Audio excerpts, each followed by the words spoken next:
அப்பா இன்னும் ஆண்டவரே இப்ப எங்களுக்கு ஆயத்தப்படுத்தி கொடுக்கும் சாமியல் சாருக்காகவும் லூயிஸ் சாருக்காகவும் ஜெபிக்கிறோம். இன்னும் உங்களுக்கு இன்னும் ஞானத்தை தந்த ஆண்டவரே இன்னும் எங்களுக்கு அதை கற்றுக்கொள்ள ஆண்டவரே அவர்கள் தயார்படுத்தும்படியாக ஜெபிக்கிறோம். அப்பா இன்னும் அநேகர் இந்த சபை இந்த கூடுகையில் கூட ஆண்டவரே நீங்க உதவி செய்யுங்க. இன்னும் அநேகருக்கு ஆண்டவரே இந்த வெளிச்சத்தை நாங்கள் கொண்டு செல்ல எங்களுக்கு ஞானத்தையும் ஆண்டவரே அதற்கான வேலையும் நீ ஆயத்தப்படுத்தும்படியாக ஜெபிக்கிறோம். துதி கன மகிமை யாவும் உமக்கே செலுத்துகிறோம். எங்கள் மீட்பரும் ரட்சகரும் எங்கள் ஆண்டவரும் ஆகிய இயேசு கிறிஸ்து நாமத்தில் எடுக்கிறேன். ஜீவனுள்ள நல்ல பிதாவே. Amen. Amen. Good evening sister Hema. Good evening brother. Okay. நம்ம இது வரைக்கும் வந்து சரீரம் ஆவி இது ரெண்டு பார்த்துருக்கோம். ஸோ இன்னைக்கு வந்து நம்ம ஆத்மா அந்த டாபிக் ஆரம்பிக்கலாம்னு யோசிச்சிருந்தது. லாஸ்ட் வீக்கே பண்ணணும்னு யோசித்து பண்ண முடியாமல் போயிடுச்சு ஒரு சில காரணத்தினால. ஸோ இந்த வீக் வந்து நம்ம ஆத்மாவை பற்றி கொஞ்சம் ஸ்டடி பண்ணலாம். இந்த வீக் மேபி நெக்ஸ்ட் வீக்கு பார்க்கலாம். ஸோ ஆத்மா அப்படின்னு நம்ம சொல்லும் போது ஃபர்ஸ்ட் நம்ம நிறைய டிஸ்கஸ் பண்ணியிருக்கோம். அந்த கிரியேஷன் இதுலயே வந்து எப்படி மண்ணில் இருந்து உருவாக்குனாரு அப்படின்றதெல்லாம் வச்சு பார்த்தோம். ஸோ அப்போ ஆத்மா எங்க இருந்து வந்திருக்கு, இது ஒரு இன்டராக்டிவ் ரெஸ்பான்ஸோட எடுத்துட்டு போகலாம். ஆத்மா எங்க இருந்து வந்திருக்கு ஆக்சுவலா, மனிதனுடைய ஆத்மா? சரீரமும் ஆவியும் சேர்ந்து ஆத்மா. ஓகே, அப்ப ஆத்மான்றது வந்து எங்க இருந்தும் வரல ஆக்சுவலா. ஏன்னா மண்ணுக்கு ஒரு ஆரிஜின் இருக்கு, அது அங்க இருந்து வந்திருக்கு. ஆவி தேவன்கிட்ட இருந்து வந்துச்சுன்னு இருக்கு, அப்ப அங்க இருந்து ஒரு ஆரிஜின் இருக்கு, அதுல இருந்து வந்திருக்கு. ஆனா ஆத்மா எங்க இருந்து வரல, அது வந்து என்னது, உருவாக்கப்பட்ட ஒரு பொருள். அப்ப மனுஷனுடைய கிரியேஷன்ல ஒரு ப்ராடக்ட் வந்து மண்ணுன்னு தெரியும், இன்னொரு ப்ராடக்ட் வந்து ஜீவ சுவாசம் தேவனிடத்துல இருந்து வந்ததுன்னு தெரியும். ரெண்டுத்தினுடைய எங்க இருந்து வந்துச்சுன்றது தெரியுது. அப்போ மூணாவதா ஒரு விஷயம் அங்க உருவாக்கப்படுது, அதுதான் ஜீவ ஆத்மா. அப்ப அந்த உருவாக்கப்பட்ட அப்படின்னு சொல்லக்கூடிய ஒரே விஷயம் என்னது அப்படின்னு பார்த்தோம்னா ஆத்மா மட்டும்தான் அங்க உருவாக்கப்பட்டிருக்கு. அது ஜீவ ஆத்மாவா உருவாக்கப்பட்டுச்சு அப்படின்னு சொல்லிட்டு பாக்குறோம். அப்ப இந்த உருவாக்கப்பட்ட ஆத்மா வந்து ஜீவ ஆத்மா அப்படின்னு பைபிள் சொல்லும் போது அந்த ஆத்மா அழியிற ஆத்மாவா இருந்துச்சா இல்ல அழிவில்லாத ஆத்மாவா இருந்துச்சா?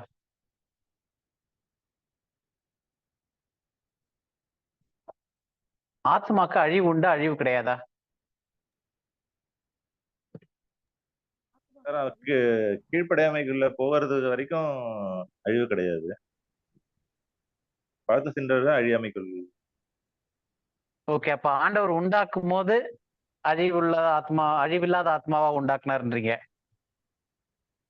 கரெக்டா? கீழ்ப்படியாமைக்குள்ள போனதுக்கு அப்புறம் தானே சார் மரணம்னே வருது. ஓகே, ஏன்னா இது ரெண்டு மூணு ஒரு சில விஷயம் டிஸ்கஸ் பண்ணலாம்னு யோசித்தோம். முந்தானே கூட நானும் பிரதரும் டிஸ்கஸ் பண்ணிட்டு இருந்தோம். அதுல என்ன ஒரு விஷயம் அப்படின்னா, இது ஆக்சுவலா ஜஸ்ட் இப்ப எனக்கு தோணுனால அப்படியே சொல்றேன். நானு நிறைய டீச்சிங்ல வந்து தேவன் மனிதனை உண்டாக்கும் போது அழிவுள்ள ஆத்மாவோட தான் உண்டாக்கப்பட்டிருக்கான் அப்படின்னு ஒரு டீச்சிங் இருக்கு. ஏன் அப்படின்னா அங்க ஜீவ விருட்சம்ன்ற கனியும் இருந்துச்சு, அந்த கனியை புசிச்சிருந்தான்னா அவன் வந்து இம்மாற்றல் ஆயிருப்பான், ஆத்மா மனிதன் அழிவில்லாத ஆத்மாவா அப்ப மாறி இருப்பான்.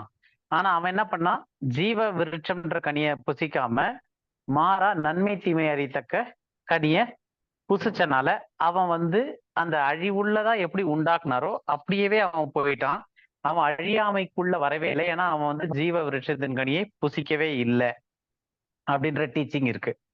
அப்போ அந்த டீச்சிங் படி பார்த்தோம்னா, அப்போ ஒருவேளை அவன் ஆண்டவர் வந்து மனிதனை வந்து அழிவுள்ள ஆத்மாவா உண்டாக்கி அவன் அழியாம இருக்கணும்னா அதுக்கு ஒரு விருட்சத்தை வச்சு, ஜீவ விருட்சம் அப்படின்ற விருட்சத்தை தோட்டத்தின் நடுவுல வச்சிருக்கிறாரா?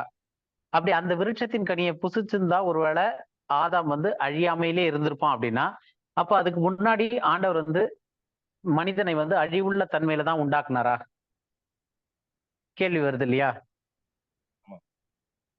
அப்ப அந்த ஜீவ விருட்சம் அப்படின்றதுல வந்து அந்த ஜீவன்ற வார்த்தை இருக்கு இல்லையா, அது வந்து அன்னைக்கு நானும் பிரதரும் டிஸ்கஸ் பண்ணி இந்த கூட பண்ணோம். மனிதனை மட்டும்தான் தேவன் ஜீவ சுவாசத்தை அவன் நாசியில ஓதினார். மற்ற எல்லா மிருகங்களா இருக்கட்டும், செடி கொடிகள் எல்லாமே இருக்கட்டும், பறவைகளா இருக்கட்டும், எல்லாமே வந்து மண்ல இருந்து விதையுள்ள செடிகள்லாம் முளைப்பிக்க கடவுதுனோடனே எல்லாமே வெளியே வந்துச்சு, மிருக ஜீவன்கள் உண்டாச்சு.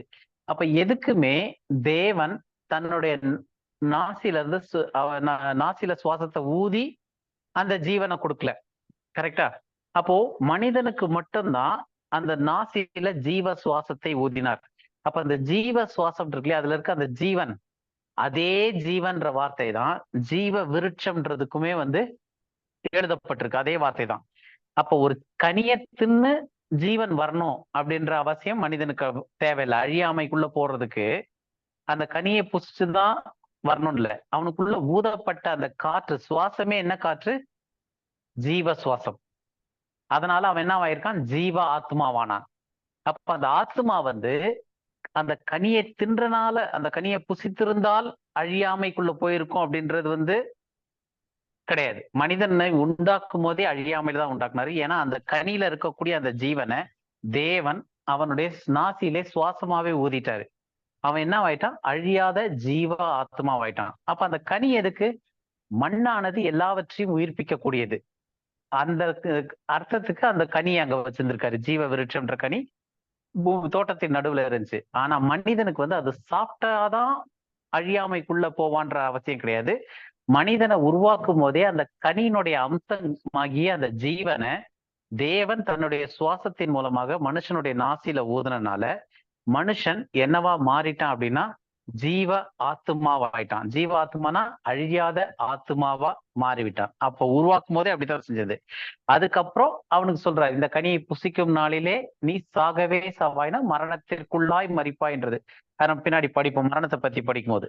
அப்ப அந்த ஒரு நிலைக்கு போகும்போதுதான் அந்த ஆத்மா அழிவுள்ள ஆத்மாவா மாறுது. ஓகேவா? இது வரைக்கும் கிளியரா இருக்கு இல்லையா? இல்ல சார், அந்த ஜீவ விருட்சத்தை பத்தி மறுபடியும் சொல்லுங்க. இப்ப அந்த ஜீவ விருட்சம் ஆண்டவர் உண்டாக்கி இருக்க வேண்டாம்ல, ஆனா அது உண்டாக்குன பர்பஸ் என்ன? ஜீவ விருட்சம்ன்றது உண்டாக்கப்பட்ட பர்பஸ் என்ன அப்படின்னா, ஒவ்வொரு விருட்சத்துக்கும் இப்ப மண்ணு தேவன் உண்டாக்கும் போது அழிவுக்குள்ளதான் இருந்துச்சா, இல்ல ஆதாம் பாவம் செஞ்ச பிறகு அது அழிவுக்குள்ள போச்சா? எல்லா காரியங்களும் ஆதாம் கீழ்ப்படியாமைகளை போனது உன்னிமித்தமாக இதெல்லாமே சபிக்கப்பட்டிருக்கொண்டு மண்ணுக்கும் என்ன சொல்றாரு? முள்ளும் குறுக்கும் விளைவிக்கும். எதனால? ஆதாம்னுடைய கீழ்ப்படியாமைனால. அப்ப அதுக்கு முன்னாடி மண் எப்படி இருந்துச்சு? அதுவும் செழிப்பாதான் இருந்துச்சு. அது அழிவுக்குள்ள போகல. அப்ப மனிதன் ஆதாம் செய்த அந்த ஒரு பாவத்தின் நிமித்தமாக சர்வ சிருஷ்டியும் அழிவுக்குள்ளாக போகுது. அப்ப அதுக்கு முன்னாடியே மனுஷனுக்கு மட்டும்தான் ஜீவ சுவாசத்தை அவன் நாசில ஊதினார். அவனுக்குள்ள ஜீவன் வருவதற்கு வாய்ப்பா இருந்துச்சு. ஆனா அதுக்கு முன்னாடியே செடி கொடைகள் முளைச்சது, மிருக ஜீவன்கள் இருந்துச்சு. அதுக்குள்ளெல்லாம் ஜீவன் இருந்துச்சா? இல்ல, அது எல்லாமே உண்டாக்கப்பட்டது. இல்ல, உண்டாக்கப்பட்டதுன்னா அதுக்கு ஜீவன் இருந்துச்சா இல்லையா? ஜீவன் இருந்தது. ஆமா. அப்ப அந்த ஜீவன் இருக்கு அப்படின்னா அந்த ஜீவன் தேவன் கொடுத்த ஜீவன் கிடையாது. இப்போ ஒரு செடி வளருது அப்படின்னா, ஒரு விதை இருக்கு அப்படின்னா, அந்த விதைக்குள்ள ஒரு ஜீவன் இருக்கு. அந்த விதையை நீங்க தனியா வெளியவே வச்சிருக்கும் போது அது வளர்றது கிடையாது. எத்தனை வருஷம் ஆன பிறகும் அந்த விதையை நீங்க மண்ணுக்குள்ள போட்டு மூடி வச்ச உடனே அது ஏற்ற சூழ்நிலை வரும்போது அந்த மண்ணானது அதை முளைப்பிக்க பண்ணுது. அப்ப அந்த ஜீவனை கொடுக்கக்கூடிய காரியம் மண்ணுல இருக்கா இல்லையா? ஆனா அது மனுஷனுக்கு தேவை கிடையாது. மனுஷனை அந்த கனியை புசிக்கிறனாலதான் அவனுக்கு ஜீவன் வரும்ன்றது கிடையாது. தோட்டத்தில் உள்ள சகல விருட்சத்தின் கனியை புசிக்கலாம்னு சொல்லிட்டு இதையும் சேர்த்து வச்சிருந்தாரு. அப்ப அது ஸ்பெசிபிக்கா என்னன்னா, அந்த கனியை புசிக்கிறனால மனுஷன் அழியாமைக்குள்ளேயோ இல்ல ஜீவனுக்குள்ள வர்றதில்ல. அவனை உருவாக்கும் போதே அதுல இருக்க அந்த கனியில இருக்கக்கூடிய அதே ஜீவனை ஆதாமனுடைய நாசியில சுவாசமா தேவனே கொடுத்தாரு. அது தேவனுடைய ஜீவ சுவாசம். அதன் மூலமாக அவனுடைய ஆத்மாவே என்ன ஆச்சு? அழியாத ஆத்மாவா உண்டாக்கப்படுது. அவன் பாவம் செய்யற வரைக்கும். ஏன்னா அந்த பாவம் செய்யும் போதுதான் தேவன் இன்ஸ்ட்ரக்ஷன் கொடுக்குறாரு, இந்த கனியை புசிக்கும் நாளிலே நீ மரணத்திற்குள்ளாய் மறிப்பாய். டிரான்ஸ்லேஷன்ல சாகவே சாவாயின்னு இருக்கும், ஷியோர்லி யூ வில் டைன்னு. ஆனா அதனுடைய கரெக்டான பதம் மரணத்திற்குள்ளாய் மறிப்பாய் அப்படின்றதுதான் அதனுடைய கரெக்டான டிரான்ஸ்லேஷன். அதை நம்ம மரணம் வரும்போது பார்க்கலாம். ஓகேவா?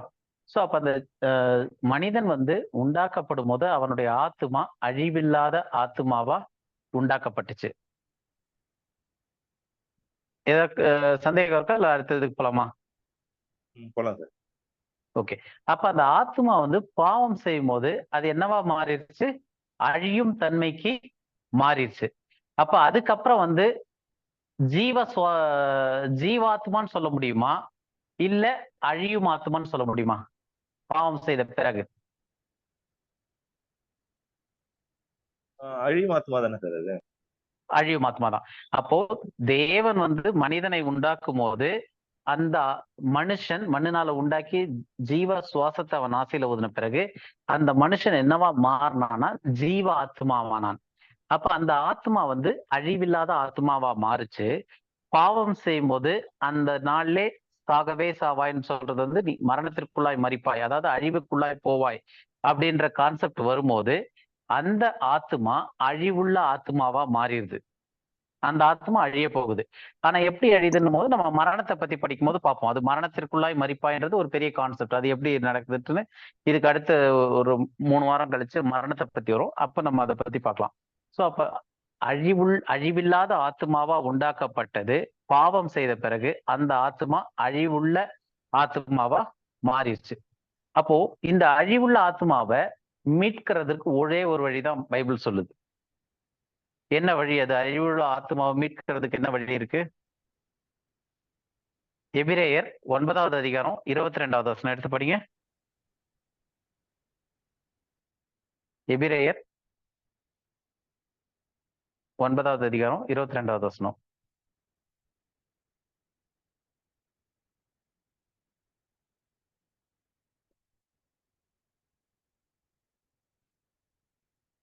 கத்திட்டு இருக்கீங்களா?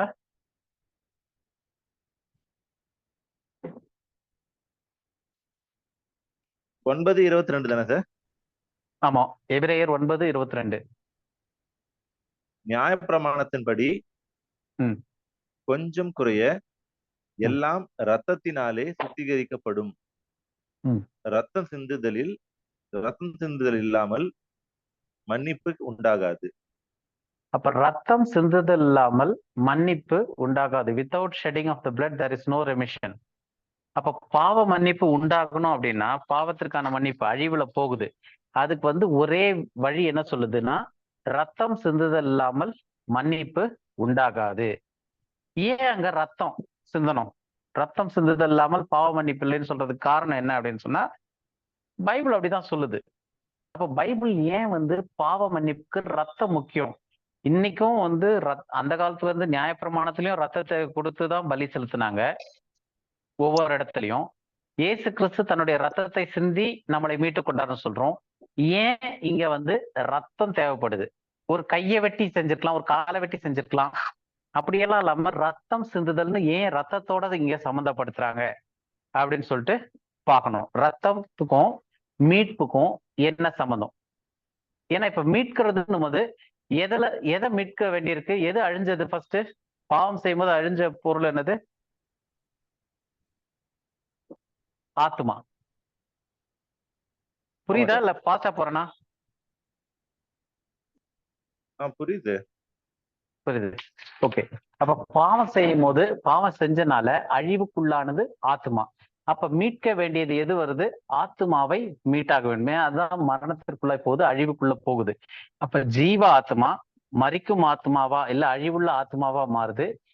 அந்த அழிவுள்ள ஆத்மா அழிந்து போகிறது. அப்ப அந்த நிலையிலிருந்து அதை மீட்க வேண்டும் என்றா அப்ப மீட்கிறதுக்கு என்ன பைபிள்ல சொல்லுது? ரத்தம் சிந்துதல் இல்லாமல் பாவ மன்னிப்பில்லை. அப்ப மீட்டு எடுக்கணும் அப்படின்னா ரத்தம் சிந்துதல் தேவை. இயேசு கிறிஸ்துவின் ரத்தத்தினால மீட்கப்படணும். அப்ப ரத்தம் ஏன் அப்படின்னு சொல்லிட்டு பார்க்கும்போது நம்ம முக்கியமா புரிஞ்சுக்கிறதுக்கு ஒரு 2 வசனம் பார்க்கணும். ஒண்ணு நிறைய இருக்கு, 2 வசனம் உதாரணத்துக்கு போட்டிருக்கு.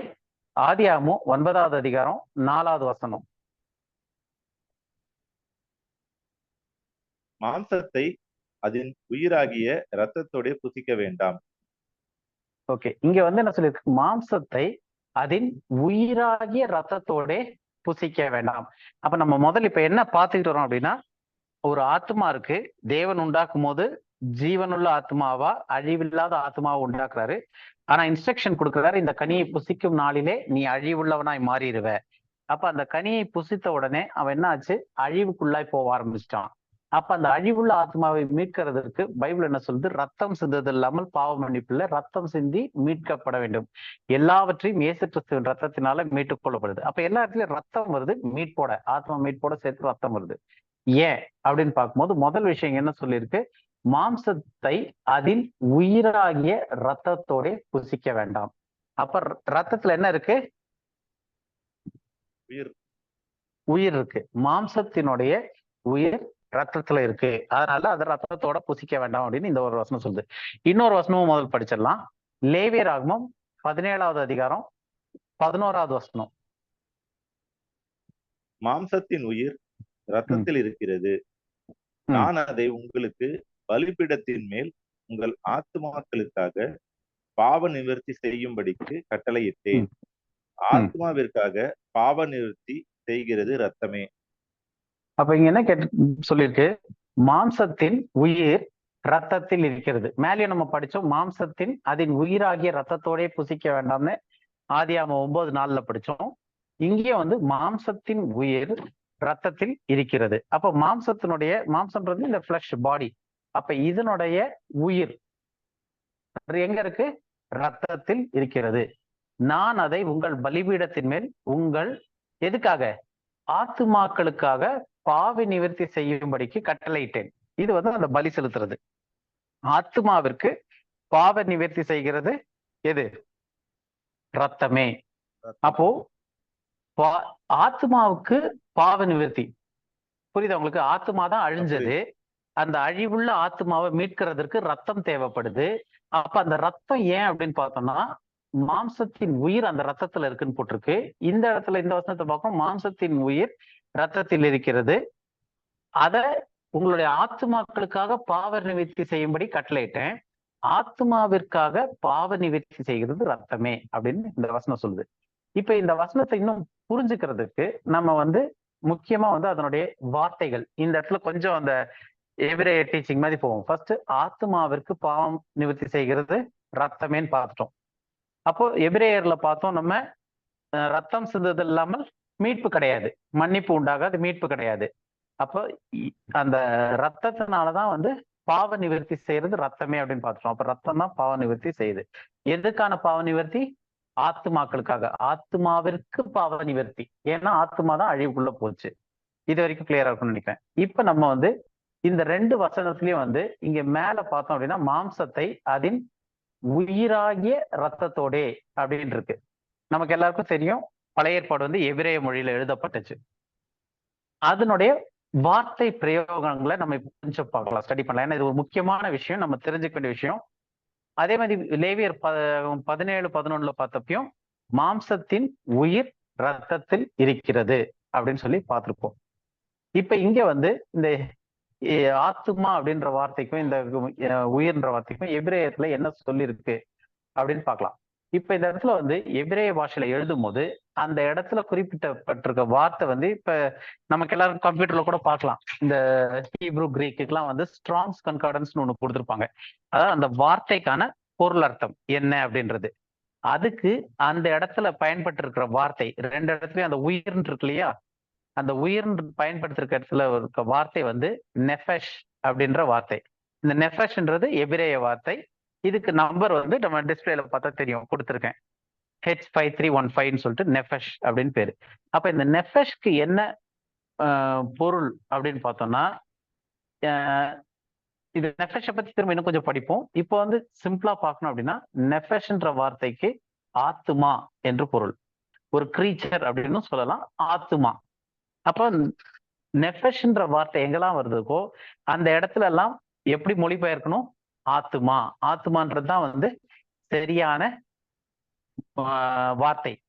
உயிர்னு மொழிபெயர்த்திருக்காங்க இல்லையா, அது வந்து தவறான மொழிபெயர்ப்பு. எல்லா இடத்துலயுமே வந்து உயிர்ன்றது தவறான மொழிபெயர்ப்பா இருக்கு. இப்ப இதே வசனத்தை நான் இந்த கன்கார்ட் லிட்ரல் வெர்ஷன் ஒண்ணு இருக்கு, அந்த லிட்ரல் வெர்ஷன்ல இருக்கிறத நான் படிக்கிறேன். ஆதியாகமம் 9:4 only flesh with its soul, its blood you must not eat. அப்போ அந்த வசனத்தின்படி கரெக்டான மொழிபெயர்ப்பு வந்து உயிர்ன்றது கிடையாது. அந்த இடத்துல பயன்படுத்தப்பட்ட வார்த்தை வந்து நெஃபஷ்ன்ற வார்த்தை. அந்த நெஃபஷ்ன்ற வார்த்தைக்கு அர்த்தம் என்னது? ஆத்துமா. அப்ப மாம்சத்தை அதன் ஆத்துமாவாகிய ரத்தத்தோட புசிக்க வேண்டாம். இதுதான் வந்து அங்க வந்திருக்க வேண்டிய கரெக்டான மொழிபெயர்ப்பு. மாம்சத்தை அதன் ஆத்துமாவாகிய ரத்தத்தோட புசிக்க வேண்டாம். 9 நாள்ல, ஆதியாகமம் 9 நாள்ல. அதே மாதிரி இப்ப லேவியராகமம் 17:7 17:11 பார்த்தோம் இல்லையா? அந்த வசனத்துல 3 வார்த்தைகள் வருது, முக்கியமான வார்த்தை. ஒண்ணு வந்து மாம்சத்தின் உயிர் ரத்தத்தில் இருக்கிறது அப்படின்ற ஒரு பிளேஸ் இருக்கு. அந்த இடத்துல என்ன இருக்கு? உயிர்ன்ற வார்த்தை இருக்கு. அந்த உயிர்ன்ற வார்த்தைக்கு எபிரேய பதம் என்னவா இருக்கு? நெஃபஷ். நெஃபஷ்ன்றது என்னது? ஆத்துமா. அப்ப மாம்சத்தின் ஆத்துமா எதுல இருக்கு? ரத்தத்தில் இருக்குது. ரத்தத்தில் இருக்கிறது. அப்ப மாம்சத்தின் உயிர், அப்ப உயிர்ன்றதுக்கு தனி வார்த்தை இருக்கா இல்லையா அப்படின்றத நம்ம பார்ப்போம். இங்க வந்து மாம்சத்தின் ஆத்துமா ரத்தத்தில் இருக்கிறது, நான் அதை உங்கள் பலிபீடத்தின் மேல் உங்கள் ஆத்துமாக்களுக்காகன்னு வருது. இங்கேயும் ஒரு ஆத்துமான்ற வேர்டு வருது. அதே மாதிரி கீழே ஆத்துமாவிற்கு பாவ நிவர்த்தி செய்கிறது ரத்தமே அப்படின்னு போட்டிருக்கு. அப்போ ஒரே வசனத்துல 3 வார்த்தை வருது. ஒண்ணு உயிர்னு மொழிபெயர்த்திருக்காங்க, 2 இடத்துல ஆத்துமான்னு மொழிபெயர்த்திருக்காங்க. அப்ப இந்த உயிர்னு வந்திருக்க இடத்துல வேற வார்த்தை இருக்கா அப்படின்னு பார்த்தோம்னா கிடையாது. அந்த இடத்துலயும் என்ன வார்த்தை தான் இருக்கு? ஆத்துமான்றதுக்கான நெஃபஷ் அப்படின்ற வார்த்தை இருக்கு. கீழே வந்து உங்கள் ஆத்துமாக்களுக்காக இருக்கு இல்லையா? அந்த இடத்துல வர்ற வார்த்தையும் நெஃபஷ் தான். அதுக்கு கீழே ஆத்மாவிற்கு பாவ நிவர்த்தி செய்கிறது ரத்தமே அப்படின்னு இருக்கு இல்லையா? அந்த இடத்துல வர்ற ஆத்மாவுக்கும் நெஃபஷ்ன்ற வார்த்தையே தான் இருக்கு. 3 இடத்துல ஒரே வசனத்துல நெஃபஷ் நெஃபஷ் நெஃபஷ்னு வந்ததை மொழிபெயர்ப்பாளர்கள் என்ன பண்ணிருக்காங்க? ஒரு இடத்துல உயிர்னு போட்டாங்க, இன்னும் 2 இடத்துல கரெக்டா ஆத்துமானே போட்டிருக்காங்க. புரியுதா உங்களுக்கு? புரியுது. அப்போ இதுக்கு பின்னாடி ஏதோ ஒரு இது இருக்கு. இப்ப அந்த எபிரேய வார்த்தையில உயிருக்கு ஒரே ஒரு நிமிஷம். ஜெஸ்ஸி, கண்மணி, உங்க 2 பேருக்கும் புரியுதா? இது ரொம்ப முக்கியமான விஷயம். இந்த இது பர்டிகுலர் இடம் வந்து ஜெஸ்ஸி உங்களுக்கு புரியுதாமா? எனக்கு புரியுது சித்தப்பா. பட் எனக்கு அது வந்து எது கூடயும் ரிலேட் பண்ணறதுக்கு முடியல. மேபி ஓகே அது வந்து ரிலேட் பண்றதுக்கான அது ஒரு பெரிய சப்ஜெக்ட். அது கண்மணி உங்களுக்கு புரியுதாமா? கண்மணி டியூட்டில இருக்காங்கன்னு நினைக்கிறேன். டியூட்டில இருந்து கேட்டுட்டு இருக்காங்க. பேச முடியுமான்னு தெரியல. பேசுறாங்க.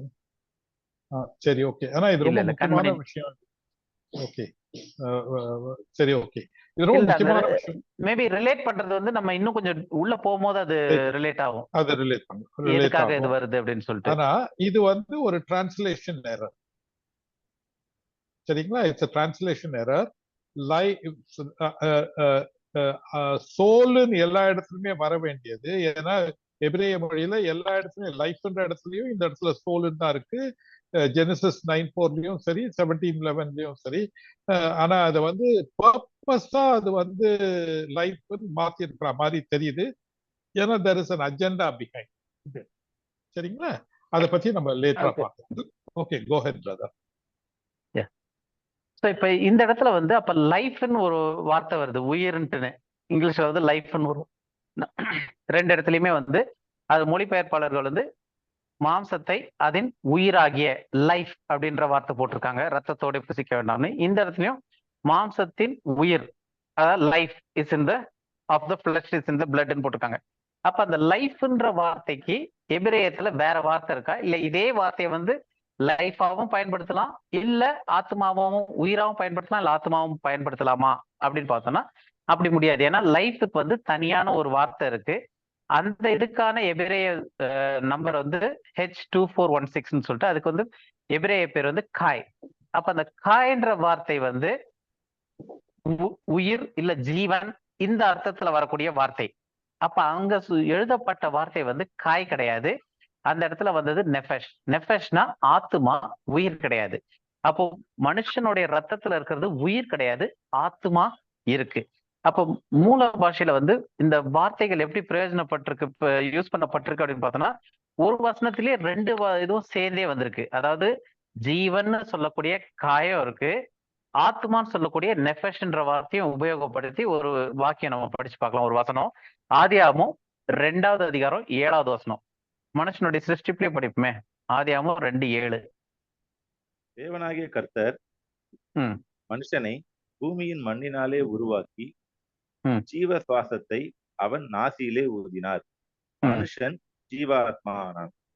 ஓகே, இப்ப இதுல வந்து தேவனாகிய கர்த்தர் மனுஷனை பூமியின் மண்ணினாலே உருவாக்கி ஜீவ சுவாசத்தை இருக்கு இல்லையா, அங்க ஜீவன்றது உயிர், உயிர் சுவாசத்தை, லைஃப், லிவிங்ன்றது மொழிபெயர்த்திருப்பாங்க. அப்ப அந்த ஜீவன்ற வார்த்தை வந்து என்ன வார்த்தைன்னா காய். அப்ப அந்த காய் சுவாசத்தை, உயிருள்ள சுவாசத்தை அவன் நாசியிலே ஊதினார். மனுஷன் ஜீவாத்மான்ட்டு தமிழ்ல ஒரே வார்த்தை இருக்கு, இங்கிலீஷ்ல வந்து லிவிங் பீயிங்னு இருக்கும். சோ அந்த ரெண்டு வார்த்தையா இருக்கிறது ஜீவன் பிளஸ் ஆத்மாவை தான் ஜீவாத்மான்னு தமிழ்ல போட்டிருக்காங்க. அப்ப அந்த ரெண்டு வார்த்தையும் சேர்ந்து எபிரேயத்துல என்ன போட்டிருக்கு அப்படின்னா காய் நெஃபஷ். அப்ப ஜீவன்றதுக்கு தனியா காய், நெஃபஷ்னா ஆத்மா. அப்ப இந்த ரெண்டு வார்த்தையை சேர்ந்து மனிதன் வந்து உயிருள்ள ஆத்மாவானான். அப்ப உயிர் தனி, ஆத்மா தனி. புரியுது இல்லையா? அப்ப இந்த இதுல வந்து நம்ம இப்ப லேவியராகமம் 17:11 பார்த்தோம் அப்படின்னா, மாம்சத்தின் ஆத்மா உயிர் இல்ல, ஆத்மா ரத்தத்தில் இருக்கிறது, நான் அதை உங்கள் பலிபீடத்தின் மேல் உங்கள் ஆத்மாக்களுக்காக பாவ நிவர்த்தி செய்யும்படிக்கு கட்டளையிட்டேன். ஆத்மாவிற்கு பாவ நிவர்த்தி செய்கிறது ரத்தமே அப்படின்னு சொல்லிட்டு போட்டிருக்கு. அப்போ இந்த இடத்துல வந்து இப்ப டிரான்ஸ்லேட்டர் வந்து ஏதோ ஒரு கான்டெக்ட்ல அதை மாத்திட்டாங்க, இல்ல இதை மாத்திட்டாங்க அப்படின்றது வேற விஷயம். ஆனா இங்க ஒரே வசனத்துல 3 தடவை நெஃபஷ் நெஃபஷ் நெஃபஷ்ன்ற வந்த எபிரேய சொல்ல ஒரு இடத்துல மட்டும் மேல ரத்தத்தோட சேர்ந்து இருக்கிற இடத்துல வந்து உயிர்னு எழுதிட்டு மீதி 2 இடத்துக்கும் ஆத்மான்னு எழுதியிருக்காங்க. அப்ப அதுக்கு பின்னாடி ஏதோ ஒரு நோக்கம் இருக்கு. என்ன நோக்கம் அப்படின்னு பார்த்தோம்னா, ஏற்கனவே இந்த மொழிபெயர்ப்புகள் எல்லாமே வந்து இந்த எபிரேய பைபிள் எழுதப்பட்டு பல நூறு ஆண்டுகளுக்கு பிறகு நமக்கு வந்திருக்க ஃபர்ஸ்ட் இங்கிலீஷ் டிரான்ஸ்லேஷன்ஸே வந்து 1400 500களுக்கு அப்புறம் தான் வர ஆரம்பிச்சது. அதுக்கப்புறம் தான் தமிழ் மொழிபெயர்ப்புகள். ஸோ இந்த மொழிபெயர்ப்புகள் எல்லாமே வந்தது எல்லாமே பார்த்தோம்னா ஒரு 500 வருஷங்களுக்கு முன்னாடி மொழிபெயர்க்கப்பட்ட மொழிபெயர்ப்புகள் தான் நம்ம இந்த மொழிபெயர்ப்புல வந்த எல்லாமே. அப்ப அதுக்கு முன்னாடியே சபையில இல்ல சர்ச் ஹிஸ்டரியில வந்து சில டாக்டரின்ஸை வந்து கொண்டு வந்துட்டாங்க. ஒரு 300 ஏடிகள்ல இருந்து ஆரம்பிச்சு நிறைய டாக்டரின்ஸ் இல்ல டீச்சிங்ஸ் கருத்துக்களை வந்து சபையில உள்ள கொண்டு வந்துட்டாங்க. வசனத்துல இருக்கா இல்லையான்னு பார்க்காமயே கூட அந்த உள்ள வந்து பரவலா அது வந்துருச்சு. அப்போ இப்போ அவங்க டைம்ல என்ன முடிவு பண்ணாங்க அப்படின்னா, ஆத்மா அழிவில்லாதது, ஆத்மா மறிக்கவே முடியாது, ஆத்மா அழிவில்லாதது. அப்ப மாம்சத்தின் ஆத்மா அதன் ரத்தத்தில் இருக்கிறது அப்படின்னு சொன்னா அவங்களுக்கு வந்து பிரச்சனை எங்க வருதுன்னா, அப்ப ரத்தம் நின்று போச்சு, ஆள் செத்துட்டாரு அப்படின்னா ஆத்மா செத்துருதுன்னு வந்துடும். அப்ப ஆத்மா அழிஞ்சிருது அப்படின்ற கான்செப்ட் வந்துடும். அதனால அவங்க என்ன பண்ணாங்க, அந்த இடத்துல ஆத்மான்ற வார்த்தையை எடுத்துட்டு உயிர்னு போட்டாங்க. அப்ப மாம்சத்தின் உயிர் அதன் ரத்தத்தில் இருக்கிறதுனா அப்ப உயிர் போயிருச்சுன்னா செத்துட்டான்னு அர்த்தம். அப்ப பிரச்சனையே இல்லை, அவங்களுக்கு அந்த ஆத்மா வந்து அஃபெக்டே ஆகாது, ஆத்மா அப்படியே இருக்கு, ஆத்மா உயிரோடே தான் இருக்கு. அப்போ ஜீவன் ரத்தத்துக்குள்ள இருந்துச்சு, அந்த ஜீவன் செத்து போச்சு, மறிச்சிருச்சு அப்படின்னு சொல்லிட்டு அவங்களுக்கு ஈஸியா வந்து அந்த ஆத்மா அழிவில்லாதது அப்படின்றத வந்து அந்த டாக்டரின் அந்த டீச்சிங் வந்து பரவலா வந்து அந்த சபைகளுக்குள்ள வந்துட்டனால அந்த ஒரு டீச்சிங்கை வந்து ஹோல்ட் பண்ணி வைக்கிறதுக்கு இந்த இடங்கள்ல எல்லாம் வந்து ஆத்மா ரத்தத்துல இருக்கு அப்படின்னு போட்டோம்னா அப்ப மரிக்கும் போது ஆத்மா என்ன ஆகும், அது மரிக்குமே அப்படின்ற ஒரு கேள்வி வரும். அதை விட உயிர் தான் ரத்தத்துல இருக்கு அப்படின்ட்டா அப்ப மரிக்கும் போது உயிர் போயிடுது, உயிர் இருக்காது, அதுக்கப்புறம் உயிர் இல்லைன்னா இறந்தது. அப்ப அந்த ஆத்மா மரணத்தை குறித்து, ஆத்மா மரிக்காது அப்படின்ற ஒரு கான்செப்டை வலியுறுத்தி கொண்டு வர்றதுக்காக இங்கே இது பண்ணாங்க. அதனால என்ன ஆச்சுன்னா, நமக்கு வந்து எதுக்காக நம்ம ரத்தம் சிந்துறோம், ரத்தம் சிந்துதல் இல்லாமல் பாவ மன்னிப்புல ஏசு கிறிஸ்து எதுக்காக ரத்தம் சிந்திருக்கான்ற கான்செப்டுக்கே நம்ம வர முடியாம போயிடுச்சு. ஏன்னா ஏசு கிறிஸ்து எதுக்காக ரத்தம் சிந்தணும் இல்லையா? ரத்தத்துல அப்படி என்ன வேல்யூ இருக்கு அப்படின்னும் போது ரத்தத்தில் தான் ஆத்மா இருக்கு. அதை நம்ம பின்னாடி படிப்போம். இப்ப இவங்களுடைய அஜெண்டா படி சாத்தான் சொன்ன பொய் என்னது? ஆத்மா அழியாது, சாகவே சாக மாட்டீங்க அப்படின்னு சொல்லிட்டு. அப்ப தேவன் சொன்னதுக்கு மாறா சாத்தான் சொன்ன பொய்ய இன்னி வரைக்கும் எல்லா மதங்களும், எல்லா அதாவது கிறிஸ்தவ மதம் உட்பட எல்லாரும் சொல்றது என்னன்னா, ஆத்மா அழிவில்லாதது, ஆத்மா என்னைக்குமே அழியாது, மறிக்க முடியாது, ஆத்மா நித்தியமா இருக்கும்.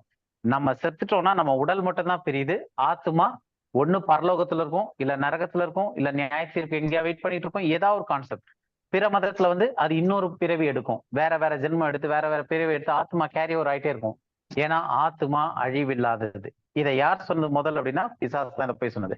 ஏன்னா தேவன் ஒண்ணு சொல்றாரு, அதற்கு மாறா பிசாசு ஒண்ணு சொல்றான். அந்த 2 வசனத்தையும் படிச்சிடலாம். ஆதியாகமம் 2:17 இதுல வந்து தேவன் சொல்றாரு என்ன ஆகும் அந்த ஆத்மா அப்படின்னு சொல்லிட்டு. ஆதியாகமம் 2:17. ஆனாலும் நன்மை தீமை அறியத்தக்க விருட்சத்தின் கனியை புசிக்க வேண்டாம், அதை நீ புசிக்கும் நாளிலே சாகவே சாவாய் என்று கட்டளையிட்டார். அப்ப இது வந்து ஒரு கமாண்டாவே கொடுக்குறாரு, கட்டளையிட்டார்.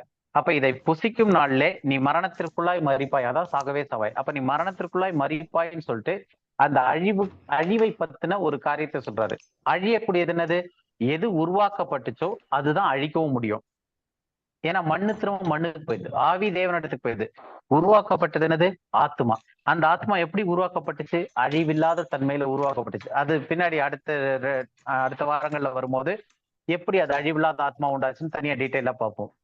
2வது, அப்படிப்பட்ட ஆத்மா நீ இதை புசிக்கும் நாளிலே மரணத்திற்குள்ளாய் அழிவுக்குள்ளாய் போகும்னு சொல்லிட்டாரு. ஆனா பிசாசு என்ன சொல்றான்? சாத்தான் வந்து சொன்ன ஃபர்ஸ்ட் லை வந்து ஆதியாகமம் 3:4 வசனம். ஆதியாகமம் 3:4 வசனம். அப்பொழுது சர்ப்பம் ஸ்திரீயை நோக்கி, நீங்கள் சாகவே சாவதில்லை. அப்போது சர்ப்பம் ஸ்திரீயை நோக்கி என்ன சொல்றது? நீங்கள் சாகவே சாவதில்லை.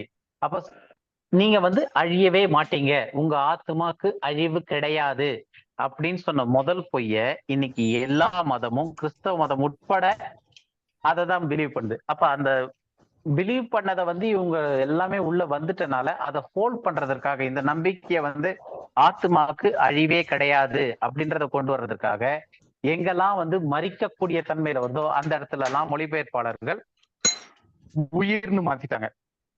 ஆத்மான்ற வார்த்தைக்கு பதிலாக உயிர்ன்ற வார்த்தையை மாத்திட்டாங்க. அப்போ ஒரிஜினல்ல என்ன இருக்கு அப்படின்னு பார்த்தோம்னா, அழியக்கூடியது ஆத்மா. அந்த ஆத்மா எங்க இருக்கு அப்படின்னு பார்த்தோம்னா ரத்தத்துல இருக்கு அந்த ஆத்மா. அதற்காக தான் வந்து ஆத்மாக்கு பரிகாரமா என்ன செய்யறாங்க? ரத்தத்தை செய்யறாங்க. இப்ப நமக்கு வந்து ஒரு விஷயம் தெளிவா தெரிஞ்சிருக்கு, மனுஷனுடைய ஆத்மா எங்க இருக்கு? ரத்தத்துல. மனுஷனுடைய ஆத்மான்னு சொல்றதோட மாம்சத்தின் ஆத்மா, ஏன்னா அதுதான் வசனம் சொல்லுது, மாம்சத்தின் ஆத்மா ரத்தத்தில் இருக்கிறது. அப்ப நம்மளுடைய உடம்புல வந்து ஆத்மா எங்க கேரி ஓவர் ஆகுது? அப்ப ஆத்மானா என்னன்னு சொல்லிட்டு அடுத்த வாரத்துல படிப்போம். ஆத்மா என்னன்ட்டு. அப்ப அந்த ரத்தத்துல எப்படி இருக்குன்றது நமக்கு இன்னும் கொஞ்சம் டீட்டெயிலா புரிய வரும். இப்ப வந்து ஆத்மா ரத்தத்துல இருக்கு. அப்ப அதனாலதான் ஆத்மாவிற்கு பாவ நிவர்த்தி செய்கிறது என்னது? ரத்தம் தான் பாவ நிவர்த்தி செய்ய முடியும். வசனமும் வந்து ரத்தம் சிந்துதல் இல்லாமல் பாவ மன்னிப்பில்லை அப்படின்னு சொல்லுது. ஏன்னா மனுஷன் வந்து பாவம் செஞ்சப்ப அழியக்கூடிய தன்மையில வந்து ஒரு பொருள் என்னது? உருவாக்கப்பட்ட பொருள் சுத்தமா அழியுது அப்படின்னா அது வந்து ஆத்மா. இததான் வந்து எசேக்கியேல்லயும் சொல்லியிருக்கு. அப்ப ஆத்மாவுக்கு மரணமே இல்லை, ஆத்மா அழியாது அப்படின்றது வந்து பிசாசினால் கொடுக்கப்பட்ட ஒரு பொய். வேதத்தின் அடிப்படையில அது தவறு. வேதத்தின் அடிப்படையில அழியக்கூடியது என்னது? ஆத்மா மரிக்கும். எந்த ஆத்மா மரிக்கும்? பாவம் செஞ்சா ஆத்மா மரிக்கும். இதுதான் வந்து 2:17 நம்ம படிச்ச அந்த இது. நீ இத கனியை புசிக்கும் நாளிலே நீ பாவம் செய்யற, அதனால ஆத்மா மரிக்க போகுது. இன்னொரு வசனம் படிக்கலாம் தெளிவா அதுக்கு, ஆத்மா மரிக்கும்ன்றதுக்கு. எசேக்கியேல் 18வது அதிகாரம் 4வது வசனம். இதோ எல்லா ஆத்மாக்களும் என்னுடையவைகள், தகப்பனின் ஆத்மா எப்படியோ அப்படியே மகனின் ஆத்மாவும் என்னுடையது. பாவம் செய்கிற ஆத்மாவே சாகும். பாவம் செய்கிற ஆத்மாவே சாகும். அப்ப பாவம் செய்யாத ஆத்மா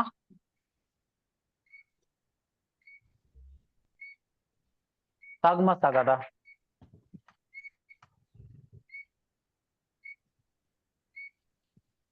எல்லாம் அமைதியா சாகும். பாவம் செய்யாத ஆத்மா, எல்லா ஆத்மாவும் பாவம் செஞ்சுதானே சார் இருக்கு. ஓகே.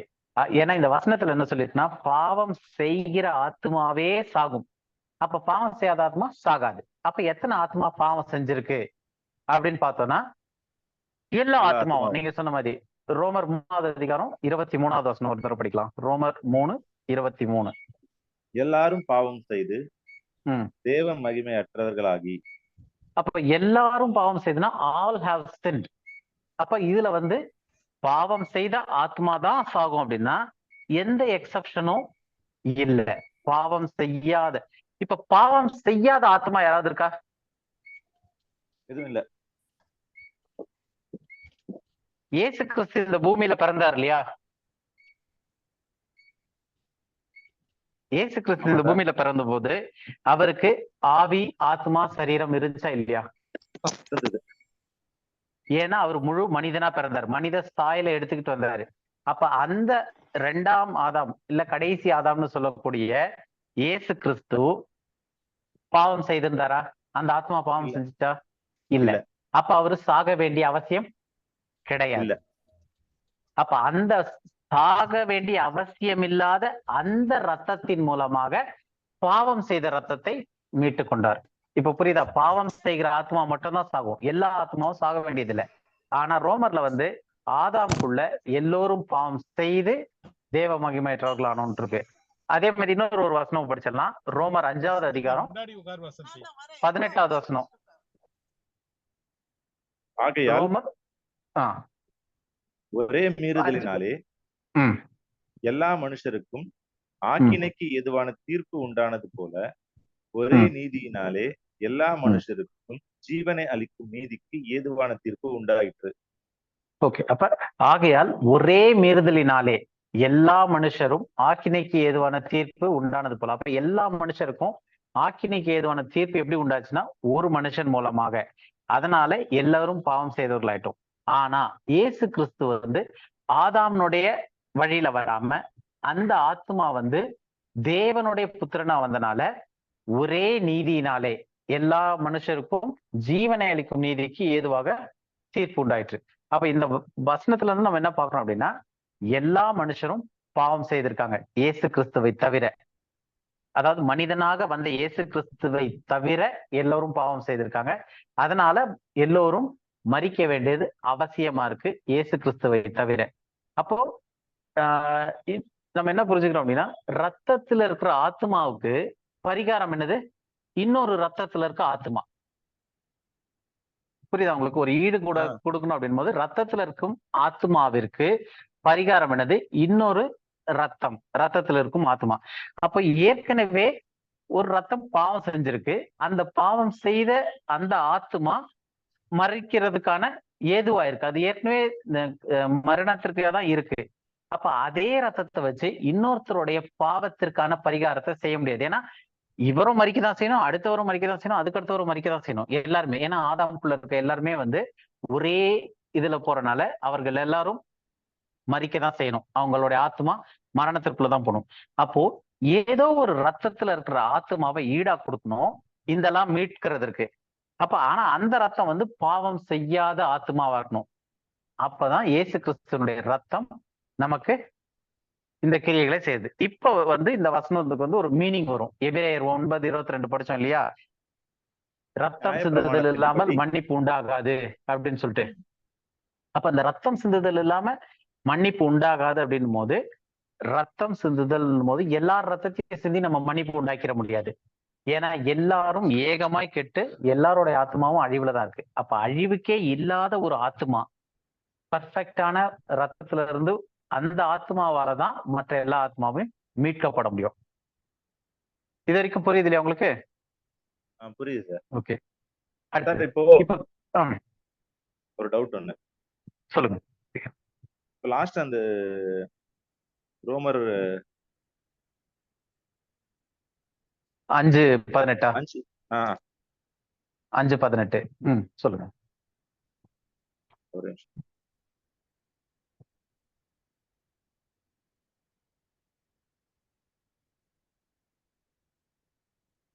ஆகையால் ஒரே மீறுதலினாலே எல்லா மனுஷருக்கும் ஆக்கினைக்கு ஏதுவான தீர்ப்பு உண்டானது போல, ஒரே நீதியினாலே எல்லா மனுஷருக்கும் ஜீவனை அளிக்கும் நீதிக்கு ஏதுவான தீர்ப்பு உண்டாயிற்று. இப்ப இங்க சார், இப்போ இந்த உலகத்துல பிறக்கிற எல்லாருமே அந்த ஆதாமுக்குள்ளதான் வராங்க. ஆதாமினோட மீறுதல் வர அவனுக்குள்ள வந்த எல்லாருக்குமே அது அப்ளை ஆகுது. ஆமா. இப்ப ஆண்டவர் மரித்து இந்த ஆத்மாக்கு மீட்டு கொள்றது, இப்ப அவருக்கு மீட்டதுனால அவருக்குள்ள எல்லாருக்குமே அது அப்ளை ஆகும். ஆமா. So, இப்ப அப்ப நீங்க வந்து மரிக்கிறதுக்கான காரணம் நீங்க பாவம் செஞ்சனாலயா இல்ல நீங்க ஆதாம் வழியில வந்தனாலயா? ஆதாம் வழியில வந்தது. ஏன்னா பிறக்கும் போதே நம்ம அழிவுக்குள்ள மனுஷனா தான் பிறக்கிறோம். ஏன்னா ஆதாம் பாவம் செஞ்சான், பாவத்தின் சம்பளம் மரணம். அந்த மரணம் ஆதாமுக்கு வந்துச்சு. ஆதாமுக்குள்ள இருந்து எல்லா மனிதர்களுக்கும் மரணம் வந்திருக்கு. எல்லார் மேலயும் மரணம் வந்தனால எல்லாரும் பாவிகளா இருக்கும், பாவம் செய்யறோம். அதனால ஆதாமுக்கு வந்து ஃபர்ஸ்ட் மரணம் வந்து அப்புறம் பாவம் செய்யல. ஆதாமுக்கு வந்து ஃபர்ஸ்ட் பாவம் செஞ்சா அதனுடைய விளைவு மரணம் வந்துடுச்சு. அந்த மரணம் நான் பிறக்கிறதுக்கு முன்னாடியே ஆதாமுக்குள்ள எல்லார் மீதும் எல்லா மனுக்குலத்தின் மீதும் கடத்தப்பட்டது. அப்போ நான் பிறக்கும் போதே நான் வந்து மரணத்திற்கு உட்பட்டு தான் பிறக்கிறேன். அதனால நான் பாவ சுபாவத்துல பாவம் செய்யறேன். ஆனா இங்க வந்து ஒரே நீதியினாலே இயேசு கிறிஸ்து வந்து ஆதாமுடைய ஒரு மீறுதல், ஒரே மீறுதல். இங்க இயேசு கிறிஸ்துவோட ஒரே நீதியினாலே எல்லா மனுஷருக்கும் ஜீவனை அளிக்கும் நீதிக்கு ஏதுவான தீர்ப்பு உண்டாயிற்று. ஓகே, அப்ப ஒரே மனுஷனுடைய நீதினால எல்லாருக்கும் என்ன இருக்கு? ஜீவன். ஜீவன். அங்க பாவத்தின் சம்பளம் இல்ல. இப்ப பாவத்தின் சம்பளம் என்னது? மரணம். மரணம். நம்ம அந்த இதுலயே இன்னும் கொஞ்சம் நாள் கழிச்சு பார்ப்போம் ஹெல்ல பத்தி எல்லாம். இன்னைக்கு வந்து பாவம் செஞ்சோம்னா நரகத்துல போட்டுருவாங்க, இது பண்ணிடுவாங்க. அதெல்லாம் எவ்வளவு கட்டுக்கதைகள் இருக்கு, வேதத்தின்படி எவ்வளவு உண்மை இருக்குன்றத நம்ம படிப்போம். அப்போ பாவத்தின் சம்பளம் எரிகிற நரகத்துல போட்டு வாட்டுவது நித்தியமாயிட்டுன்னு பைபிள் எங்கேயுமே போடல. மாறா பாவத்தின் அது என்னன்னு படிப்போம் டெஃபினட்டா. ஏன்னா அக்கினி கடல் இருக்கு, இதெல்லாம் இருக்கு. அதுக்கு முன்னாடி பாவத்தினுடைய அல்டிமேட் சம்பளம், அதனுடைய விளைவு, நீ இந்த கனியை புசிக்கும் நாளிலே சாகவே சாவாய், மரணத்திற்குள்ளாய் மரிப்பாய், நீ அழிவுக்குள்ள போவ. அதுதான். அடுத்தது பாவம் செய்கிற ஆத்மா சாகவே சாகும் பார்த்தோம். இன்னொன்னு எல்லோரும் ஏகமாய் கேட்டு எல்லாரும் பாவத்தின் சம்பளம் மரணம். அப்போ எல்லாருமே வந்து அந்த பாவத்தினுடைய எக்ஸ்ட்ரீம் அவுட் என்ன அப்படின்னு பார்த்தோம்னா மரணம். அப்போ ஒரு மீறுதல்ன்றது அக்கிரம ஆதாம் பண்ண அந்த ஒரு மீறுதல், அந்த ஒரு பாவம், அதனுடைய விளைவு மரணம் வந்துச்சு. அந்த மரணம் எல்லார் மேலயும் வந்துருச்சு. அப்புறம் ஒரே நீதி, இயேசு கிறிஸ்து பண்ண ஒரே நீதி, அது வந்து எல்லா மனுஷனுக்கும் என்னது? இப்ப மரணத்திற்கு ஆப்போசிட் என்னது? ஜீவன். ஜீவன். அப்ப ஜீவனை அளிக்கும் நீதிக்கு ஏதுவான தீர்ப்பு உண்டாயிற்று. அப்ப ஜட்ஜ்மெண்ட் அது. தீர்ப்பு. Hello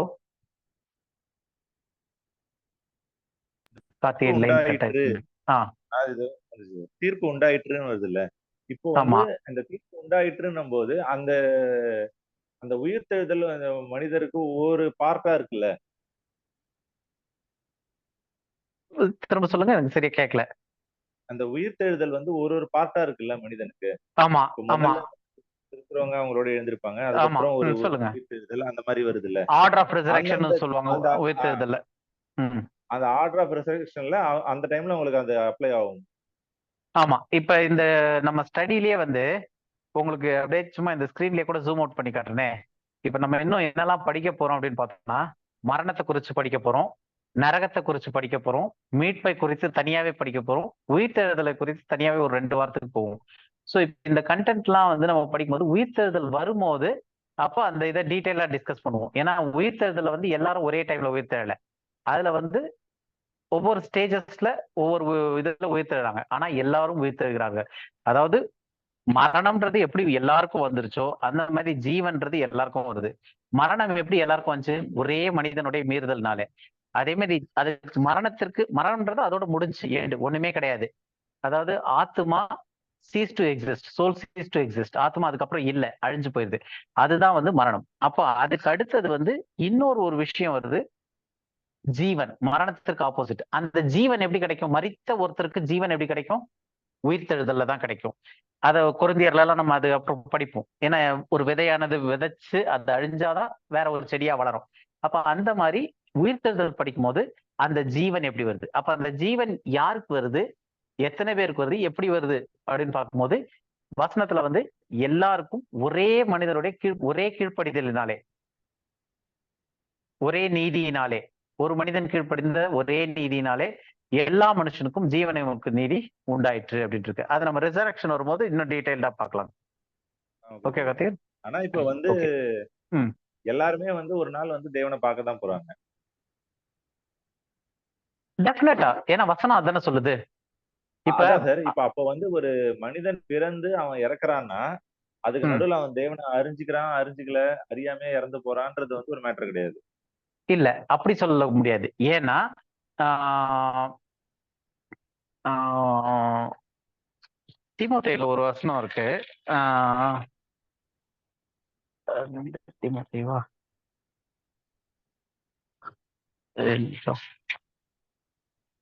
is a savior of all especially to those who believe ன்னு இருக்கும். அவர் வந்து எல்லாருக்கும் ரட்சகரா இருக்காரு, விசேஷமாக விசுவாசிக்கிறவர்களுக்குன்ட்டுன்னு. அது புரியுது சார். நான் அவர் எல்லாருக்குமே ஆஹ் ரட்சகரா இருக்காரு. விசுவாசிக்கிறவங்க இப்ப நம்ம விசுவாசிக்கிறோம் நமக்கு தெரியுது. இப்ப ஆமா விசுவாசிக்காம இறந்து போறான் அப்படின்ற போது அது அப்ப எல்லாருக்குமே அது இல்ல அப்ளிகபிள் ஆகல இல்ல. இல்ல இல்ல இல்ல அததான் சொல்றேன். இப்ப இது வந்து நம்ம பத்தாம் பொதுவா பேச முடியாது. நம்ம அதை பத்தி தான் ரிசரக்ஷன்ல ஸ்டெப்பா ஒரு 3-4 வாரத்துக்கான ஸ்டடி மெட்டீரியல் போட்டு வச்சிருக்கோம். அப்ப அதோட சேர்ந்து படிக்கும் போதுதான் அது புரியும். இப்ப நம்ம ஆஹ் விசுவாசி காட்டி பரவாயில்லையா, எல்லாரும் தான் எந்திரிக்க போறாங்களே அப்படின்னும் போது, அப்ப விசுவாசி காட்டி என்ன ஆகும், விசுவாசிக்கிறவங்களுக்கு இன்னைக்கு என்ன ஆகுது, ஏன் விசுவாசிக்கிறாங்க, சிலர் ஏன் விசுவாசிக்கல. சோ இப்படி இவ்வளவு விஷயங்கள் பார்க்க வேண்டியிருக்கு இதுல. ஓகே ஏன்னா நம்ம ஓகே. படிக்கிறது வந்து ஒரு வசனத்தை எடுத்து சும்மா அப்படியே நம்ம இது பண்ண போறது கிடையாது. அதை டோட்டலா வந்து அந்த கான்செப்டோட புரிஞ்சு அதை படிக்கும் போதுதான் அது புரியும். ஆனா ஒரு விஷயம் என்ன அப்படின்னும் போது, நம்ம இப்ப அது ஒவ்வொரு டீட்டெயிலா பார்க்கும்போது இன்னும் கொஞ்சம் கிளாரிட்டி வரும். ஆனா இப்ப என் ரிசல்ட் என்ன பார்த்தோம்னா, இந்த வசனத்துல ஒரு மனுஷனுடைய மீறுதல்னால எல்லா மனுஷருக்கும் ஆக்கினைக்கு ஏதுவான தீர்ப்பு உண்டாயிற்று. அப்ப அந்த மீறுதல்னால ஆக்கினைக்கு ஏதுவான தீர்ப்புன்றது என்னது, அந்த ஜட்ஜ்மெண்ட். ஆக்கினைன்றது வேற ஒண்ணும் இல்ல, ஜட்ஜ்மெண்ட். அதுக்கான வேர்டு தான் ஆக்கினைன்னு மொழிபெயர்த்திருக்காங்க. அந்த ஆக்கினைன்ற வேர்டுக்கான கிரீக் வேர்டினுடைய அர்த்தம் வந்து ஜட்ஜ்மெண்ட். அப்ப என்ன ஜட்ஜ்மெண்ட் வந்திருக்கு, தீர்ப்பு வந்திருக்கு அப்படின்னா, மரணம் உண்டானது போல ஒரே நீதியினாலே எல்லா மனுஷனுக்கும் என்ன தீர்ப்பு வந்திருக்கு, ஜீவனை அளிக்கும். அப்ப ஜீவனே. எல்லாருக்கும் ஜீவன் வருது. ஆனா எந்தெந்த டைம்ல வருது அப்படின்றது வித்தியாசப்படுது. ஏன்னா இப்ப இது நம்ம படிக்கிறதுக்கு முன்னாடி நித்திய ஜீவன் ஒரு வார்த்தை இருக்கு. நித்திய ஜீவனை அடையாமல் போனார்கள், நித்திய ஜீவனை அடைந்தார்கள்னு. அப்ப அதுல நித்தியம்ன்ற வார்த்தை என்னன்றது நம்ம படிக்கணும். அது படிச்சாதான் அந்த நித்திய ஜீவன்னா என்னன்றது புரியும். அப்ப ஒரு சிலர் நித்திய ஜீவனுக்கு வராங்க, ஒரு சிலர் நித்திய ஜீவனுக்கு வரல அப்படின் போது, அப்ப நித்தியம்ன்றது என்னது, அது எங்க அப்ளை ஆகுது, இதெல்லாம் நம்ம பார்க்க போறோம் அந்த உயிர்த்தெழுதல் வரும்போது. ஒவ்வொரு பேட்சா எப்படி ஓகே சார். உயிர்த்தெழுறாங்கன்னு சொல்லிட்டு. ஓகேவா? சோ இப்போ ஓகே. வந்து நம்ம என்ன பார்க்கிறோம் அப்படின்னா, ஒரு மனுஷனால எல்லாருக்கும் மரண தீர்ப்பு வந்துருச்சு, எல்லாரும் மறிக்கிறாங்க. நான் வந்து ஆதாம விசுவாசிக்கிறனோ இல்ல, நான் வேற மதத்துல இருந்து ஆதாமையே விசுவாசிக்கலையோ, இல்ல நாத்திகனா இருந்து இந்த கதையே எல்லாம் கட்டுக்கதைன்னு நான் சொல்லிட்டு இருந்தாலும், ஆதாமனுடைய பாவம் நான் விசுவாசாலும் விசுவாசிக்காட்டியும் எனக்கு அப்ளை ஆகி நான் மறிக்கதான் போறேன். ஏன்னா எனக்குள்ள நான் பிறக்கும் போதே ஆதாமனுடைய மரணம் என் மீது கடத்தப்பட்டிருக்கு. அது வந்திருக்கிறனால நான் வந்து மரணத்திற்குள்ளதான் போவேன். அது நியமிக்கப்பட்ட தீர்ப்பு. அந்த ஆக்கினைக்கு ஏதுவான தீர்ப்பு உண்டாயிருக்கு, மரணத்திற்கு ஏதுவானது. அப்போ ஒரு நீதியினால, ஒரு மனுஷனுடைய நீதியினால எல்லாருக்கும் ஜீவனை அளிக்கும். அப்ப நான் அந்த ஜீவன்ல எந்த இடத்துல நான் பங்கு பெறேன், எனக்கு வரக்கூடிய ஜீவன் எது அப்படின்றது தான் ரிசரக்ஷன்ல நம்ம படிப்போம்.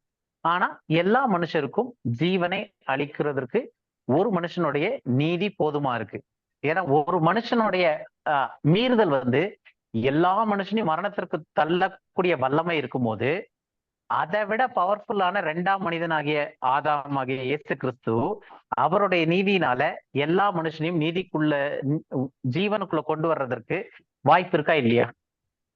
இருக்குது. இப்ப நம்ம வந்து எப்படி பிலீவ் பண்றோம் அப்படின்னா, ஆதாம்குள்ள எல்லாரும் மறிக்கிறாங்க அப்படின்னும் போது அதை பிலீவ் பண்ணிடுறோம். இயேசுக்குள்ளாக எல்லாரும் ஜீவனுக்குள்ள வருவாங்க அப்படின்னும் போது அது எப்படி வர முடியும் அப்படின்ற ஒரு கேள்வி நமக்கு மதம் போதிச்சு வச்சிருக்கு. நிறைய விஷயங்கள் அதுல நிறைய இந்த டாக்மாஸ் இருக்கு, அதெல்லாம் உடைக்க வேண்டியிருக்கு நம்ம அந்த ஸ்டடீஸ்ல இதுல கண்டினியூ பண்ணி போகும்போது. அப்போ முக்கியமா வந்து என்ன சொல்ல வராங்க, ஆதாமை விட இயேசு கிறிஸ்து பவர் கம்மியா? அப்போ ஆதாம் வந்து மனிதனா சிருஷ்டிக்கப்பட்டு பாவத்துல இருந்து இந்த மண்ணுல இருந்து உண்டானது. 2ஆம் ஆதாம் ஆகியவர் பரலோகத்துல இருந்து, விண்ணுலகத்துல இருந்து வந்த தேவனுடைய புத்திரரா இருக்காரு. அப்ப இயேசு கிறிஸ்துவனுடைய ஒரு கீழ்ப்படிதல், ஒரு நீதியினால எல்லாருக்கும் ஜீவனை அளிக்க முடியும் அப்படின்னு சொல்லும் போது, அதை நம்புறதுக்கு கஷ்டப்படுற ஜனங்கள் ஒரே மனுஷனுடைய பாவத்தினால, ஆதாம் செஞ்ச ஒரு பாவத்தினால எல்லாரும் மறிக்கிறாங்க அப்படின் போது அதை நம்ப முடியுது. ஏன் அப்படின்னா, நமக்கு மதம் வந்து பச்சை கண்ணாடி போட்டு விட்டு கேள்வி கேட்காம சிந்திக்காம அதை அப்படியே ஏற்றுக்கொள்ற மாதிரி பல ஆயிரம் வருஷங்களா நம்ம கடந்து வந்துட்டோம்.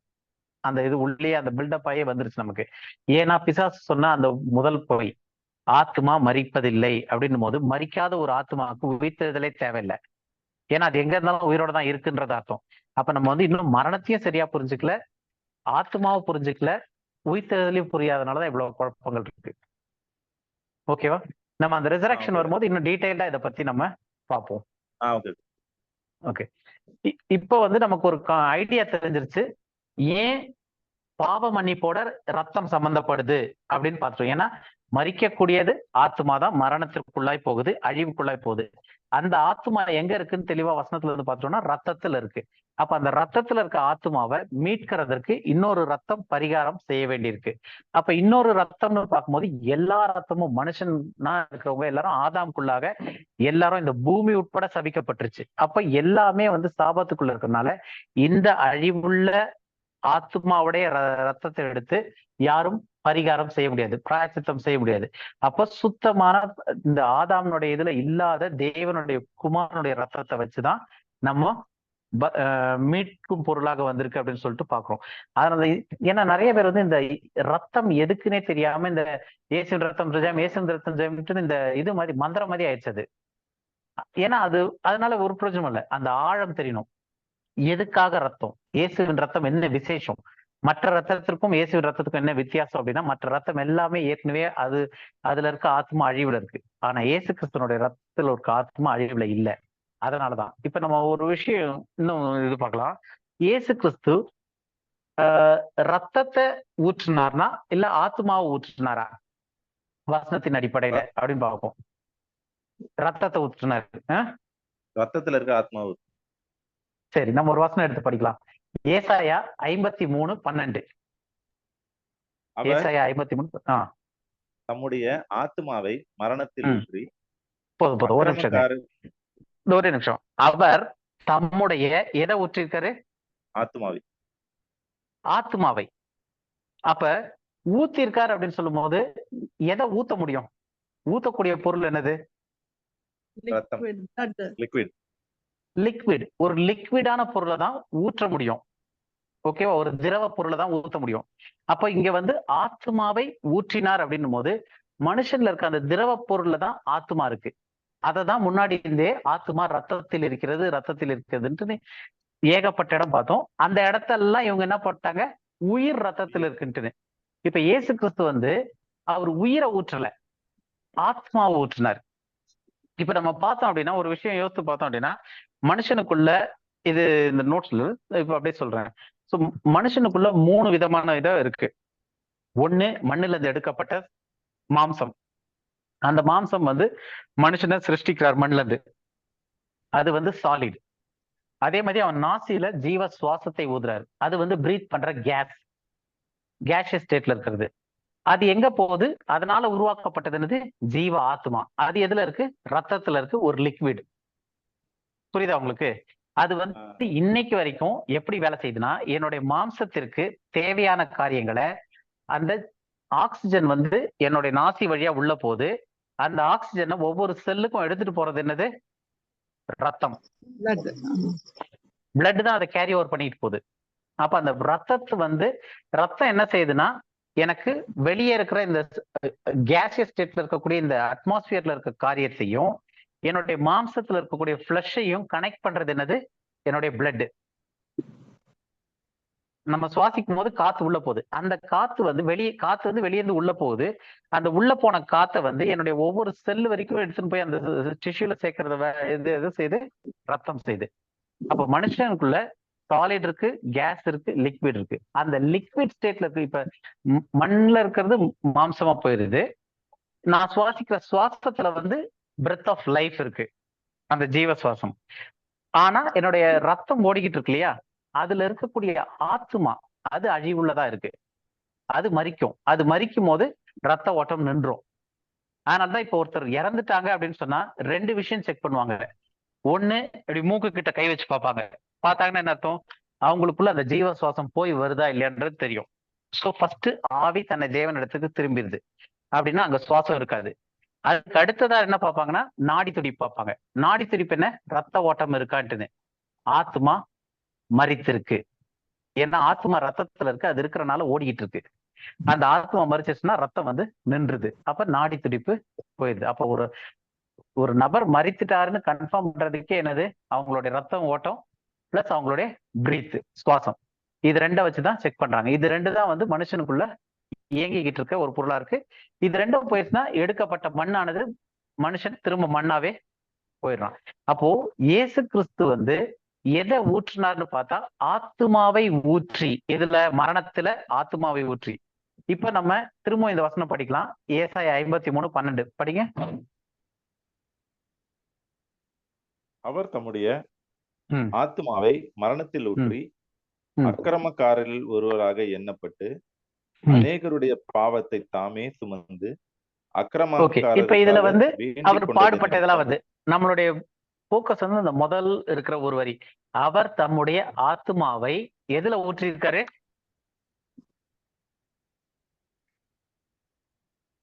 மரணத்தில் ஊற்றி. அவர் தம்முடைய ஆத்துமாவை எதுல ஊற்றிருக்காருன்னா மரணத்தில் ஊற்றிருக்கிறார். அப்ப ஆத்துமா மரிக்குமா மரிக்காதா? மரிக்கும். இயேசு கிறிஸ்துவினுடைய ஆத்துமா மரித்ததா இல்லையா? மரித்தது. மரித்தது. மரிக்கலன்னா நமக்கு பாவ மன்னிப்பாகிய மீட்பே கிடைக்காது. ஏன்னா நம்மளுடைய ஆத்மா மரணத்திற்குள்ள இருந்துச்சு. இப்ப இயேசு கிறிஸ்து தன்னுடைய ஆத்மான்றது வந்து அவருடைய பரிசுத்த ரத்தத்தை சொல்லுது. ஏன்னா ரத்தத்துலதான் ஆத்மா இருக்கு. இந்த ஆத்மா வந்து ஆதாம் வழியா கேரி ஓவர் வந்தது கிடையாது. ஏன்னா ஆதாம் வழியா வந்திருந்தோம்னா எல்லார் மீதும் அந்த மரணமானது வந்திருக்கு. அப்ப தேவனுடைய குமாரனா அவர் வந்தனால அவருடைய ஆத்மா மரிக்க வேண்டியது இல்லை. அப்ப மரிக்க வேண்டி இல்லாத, மரணம் இல்லாத ஒரு சுத்தமான ஆத்மாவை ஈடாக கொடுத்து மற்ற ஆத்மாக்களை மீட்கிறாரு பிராயசித்தமா. அப்போ தம்முடைய ஆத்மாவை மரணத்தில் ஊற்றி அப்படின்னும் போது லிட்டரலா இயேசு கிறிஸ்துவனுடைய ஆத்மா மரணத்திற்குள்ளாய் போகுது. எத்தனை நாள் மரணத்துல இருந்தாருன்னா 3 நாள் இரவும் பகலும்னு, அது இன்னொரு ஸ்டடியா போயிடும். அப்போ 3 நாள் இரவும் பகலும் அவர் பூமியினுடைய தாழ்விடத்துல இருந்தான்றது வந்து ஹேடிஸ். அங்கதான் வந்து அன்சீன்னு சொல்லக்கூடிய ஒரு இடம் இருக்கிறது. அன்சீன் ஹேடிஸ்ன்றது, அது நம்ம பின்னாடி நரகம் டாபிக் கூட வரும்போது சேர்த்து படிப்போம் அதை, என்னெல்லாம் அந்த வேர்ட்ஸ் இருக்குன்னு சொல்லிட்டு.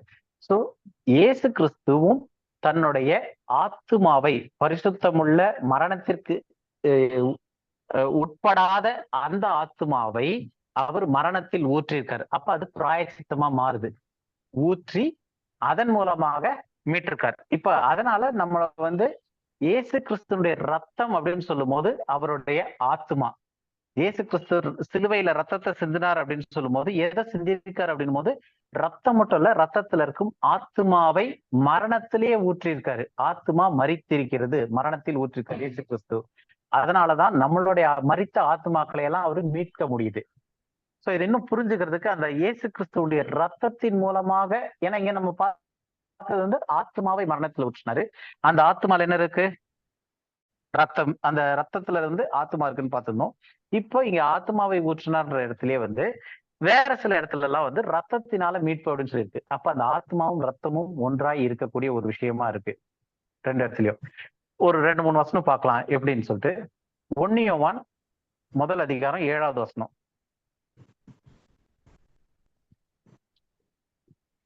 அவர் ஒளியில் இருக்கிறது போல நாமும் ஒளியிலே நடந்தால் ஒருவரோடு ஒருவர் ஐக்கியப்பட்டிருப்போம். அவருடைய குமாரனாகிய இயேசு கிறிஸ்துவின் ரத்தம் சகல பாவங்களையும் நீக்கி நம்மை சுத்திகரிக்கும். அவருடைய குமாரனாகிய அப்படின்னும் போது யாருடைய? தேவனுடைய. அப்ப தேவனுடைய குமாரனாகிய கிறிஸ்துவின் ரத்தம்னு சொல்லும் போதே ஆதாமோட சம்பந்தப்படாத ரத்தம், ஆதாமோட பாவம் கேரி வராத ஒரு இது. சோ அப்ப தேவனுடைய குமாரனாகிய இயேசு கிறிஸ்துவின் ரத்தம் சகல பாவங்களையும் நீக்கி நம்மை சுத்திகரிக்கும். ஏன்? அது பிராயசித்தமா கொடுக்கப்பட்டிருக்கு. அவருடைய ஆத்மா நம்மளுடைய ஆத்மாக்கு பிராயசித்தமா கொடுக்கப்பட்டிருக்கு. அதனாலதான் இயேசுவின் ரத்தம்னு. அப்ப இயேசுவின் ரத்தம்ன்றதுக்கான அர்த்தத்தை தான் புரிஞ்சுக்கணும், அதனுடைய ஆழத்தை புரிஞ்சுக்கணுமே தவிர, அது நமக்கு ஒரு என்லைட்மெண்டா இருக்குமே தவிர, அதை விட்டுட்டு இயேசுவின் ரத்தம் ஜெயம், இயேசுவின் ரத்தம் ஜெயம்னு சும்மா இந்த ராத்திரி 10 மணிக்கு மேல லைட் ஆஃப் ஆனே கரண்ட் இல்லாத டைம்ல வெளியே போகும்போது நிறைய பேர் சொல்லிட்டே போவாங்க, இயேசுவின் ரத்தம் ஜெயம், இயேசுவின் ரத்தம் ஜெயம்னு பின்னாடி முன்னாடி பாத்துக்கிட்டே. அதெல்லாம் வந்து ஒரு அறியாமையினால வரக்கூடிய ஒரு விஷயம். அதுக்கும் எந்த சம்மந்தமும் கிடையாது. நான் 100 தடவை இயேசுவின் ரத்தம் ஜெயம் ஜெயம்னு ஒரு நோட்டெல்லாம் எழுதி வச்சா கூட எனக்கு பிரயோஜனம் கிடையாது. அன்லஸ் இயேசுவின் ரத்தம் அப்படின்னா என்ன, அவருடைய ஆத்மா அதை என்ன பண்ணிருக்காரு, என்னுடைய ஆத்மாக்கு ஈடாக அவரு மறிக்க வேண்டிய அவசியம் இல்லாத அந்த ஆத்மா அவருடைய ரத்தத்துல இருக்கிறனால அந்த ரத்தத்தை ஊற்றிருக்காரு, மரணத்துல அவருடைய ஆத்மா ஊற்றிருக்காரு. அந்த ரத்தத்தினால என்னுடைய ஆத்மா அழிவுல இருந்து நீக்கப்பட்டிருக்கு. இவ்வளவு வேல்யூபிள் உள்ள ரத்தத்தை இன்னைக்கு எல்லாரும் வந்து உங்களுடைய இயேசு கிறிஸ்துவனுடைய ரத்தத்தை இந்த வீட்டுல தெளிக்கிறேன், இந்த செவத்துல தெளிக்கிறேன், கதவுல தெளிக்கிறேன், எல்லைகள்ல தெளிக்கிறேன் அப்படின்னு சொல்லிட்டு அதனுடைய ஒரு வேல்யூவேஷனே இல்லாம ஆக்கிட்டாங்க. ஏன்னா ஆத்மாக்கு ஈடானது வேற எதுவுமே கிடையாது. அப்ப நம்மளுடைய ஆத்மாக்களை மீட்கும் பொருளாக அவருடைய ஆத்மாவை கொடுத்ததுதான் அந்த ரத்தம்னு சொல்லக்கூடிய அந்த ஒரு விஷயம். இன்னொரு வசனம் படிக்கலாம், எபேசியர் 1:7. அவருடைய கிருபையின் ஐஸ்வரியத்தின்படியே இவருடைய இரத்தத்தினாலே பாவ மன்னிப்பாகிய மீட்பு இவருக்குள் நமக்கு உண்டாயிருக்கிறது. அப்ப இதுலயும் வந்து எல்லா இடத்துலயும் ரத்தம் ரத்தம்னு சொல்லும் போது இனிமேல் நமக்கு ஒரு மைண்ட் செட்ல வர வேண்டியது என்னன்னா, வெறும் ரத்தம் கிடையாது, அதுக்குள்ள அவருடைய ஆத்மா இருக்கு. அவருடைய ஆத்மாவை மரணத்துல விட்டுருக்காரு, அதனாலதான் பாவ மன்னிப்பாக மீட்பு. அப்ப இயேசுவின் ரத்தம்னு சொல்லும் போது அல்டிமேட்டா என்னதுன்னா அவருடைய ஆத்மா, அந்த ரியல் பீயிங், அவருடைய ஜீவன், ஜீவன்றதை விட அந்த உண்மையான பீயிங் சொல்றாங்களே, இப்ப மனிதன் வந்து ஹியூமன் பீயிங் ஆனா அப்படின்னு சொல்றாங்க, ஜீவ ஆத்மா. சோ அந்த பீயிங்ன்றதை தான் வந்து இந்த இடத்துல சொல்றது. அடுத்தது இந்த ரத்தத்தினால இப்ப ஆதாம் செஞ்ச பாவத்தினால வெறும் ஆதாம் மட்டும்தான் இதாச்சா, இல்ல மொத்தமே சிருஷ்டி ஃபுல்லாவே அழிவுக்குள்ள போச்சா? நம்ம வசனம் பாக்குறோம், ஆதாமுடைய பாவத்திற்கு அப்புறம் தான் வந்து நிலம் கூட முள்ளும் குறுக்கும் விளைப்பிக்க ஆரம்பிச்சது, அதுக்கு முன்னாடி அப்படி கிடையாது. அப்ப அந்த ஒரு காரியத்தை மீட்கணும்னா இயேசு கிறிஸ்துவனுடைய ஆத்மா. இப்ப ஆதாம் பாவம் செய்யும் போது அந்த பாவத்துக்கும் ஆதாமுடைய அந்த ஆத்மாக்கும் மண்ணுக்கும் சம்மந்தம் கிடையாது. ஆனா இந்த மண்ணு கூட சபிக்கப்பட்டிருக்கு ஆதாம் செஞ்ச அந்த ஒரு பாவத்தின் நிமித்தமாக. அப்ப அந்த ஒரு பாவத்தின் நிமித்தமாக இங்க மண்ணும் சபிக்கப்பட்டிருக்கும் போது இயேசு கிறிஸ்துவனுடைய ரத்தத்தில் உள்ள ஆத்மாவனுடைய மீட்புனால எல்லாமே மீட்கப்பட்டாகும். அப்ப அதுக்கு ஒரு வசனம் படிக்கலாம், எல்லாமே மீட்கப்பட்டிருந்ததுக்கு. கொலோசையர் 1:20. அவர் சிலுவையில் சிந்தின ரத்தத்தினாலே சமாதானத்தை உண்டாக்கி பூலோகத்தில் உள்ளவைகள் பரலோகத்தில் உள்ளவைகள் யாவையும் அவர் மூலமாய் தமக்கு ஒப்புரவாக்கிக் கொள்ளவும் அவருக்கு பிரியமாயிற்று. அப்போ பூமியில உள்ளதும் பரலோகத்துல உள்ளதும் யாவையும் அவர் மூலமாய் தமக்கு ஒப்புரவாக்கி கொள்ள அவருக்கு பிரியமாயிற்று. அப்ப இந்த ஒப்புரவாகுதல் எல்லாவற்றையும் தனக்குள்ள ஒப்புரவாக்குறது எப்படி சாத்தியமாச்சு அப்படின்னா, குற்றமில்லாத அவருடைய ரத்தம். அப்படின்னா என்ன அர்த்தம்னா அவருடைய ஆத்மா, அந்த பரிசுத்தமுள்ள ஆத்மாவை தேவன் இயேசு கிறிஸ்துவை அந்த ரத்தத்தை வந்து சிலுவையில சிந்தினதன் மூலமாக எல்லாவற்றையும் நமக்குள்ள ஒப்புரவாக்குறதுக்கான ஒரு வாய்ப்பா இருந்துச்சு. ஸோ இப்ப நமக்கு இந்த கான்செப்ட் இப்ப புரிஞ்ச பிறகு நம்ம வந்து வெறும் இயேசுவின் ரத்தம்னா வெறும் அது ரத்தம் மட்டும் கிடையாது, அதோட எது சம்பந்தப்பட்டிருக்கிறது, அவருடைய ஆத்மா. இப்ப நம்மளுடைய ஆத்மா எங்க இருக்கு அப்படின்னு பார்த்தோம்னா ரத்தத்துலதான் இருக்கு. அப்போ ஆத்மா ரத்தத்தோட இருக்கு, அந்த ரத்தத்துக்குள்ள இருக்கிற ஆத்மாக்கு இன்னொரு ஆத்மா தான் ஈடுகட்ட முடியும். அதனால இயேசு கிறிஸ்து தன்னுடைய ஆத்மாவை மரணத்தில் ஊற்றுறாரு. மரணத்தில் ஊற்றுறதுன்னா என்ன, அவருடைய ஆத்மா மரிக்குது, அந்த மரணத்திற்குள்ளாய் போகுது, மரிக்குது. அதை தேவன் 3ஆம் நாளிலே உயிரோட எழுப்புகிறார்.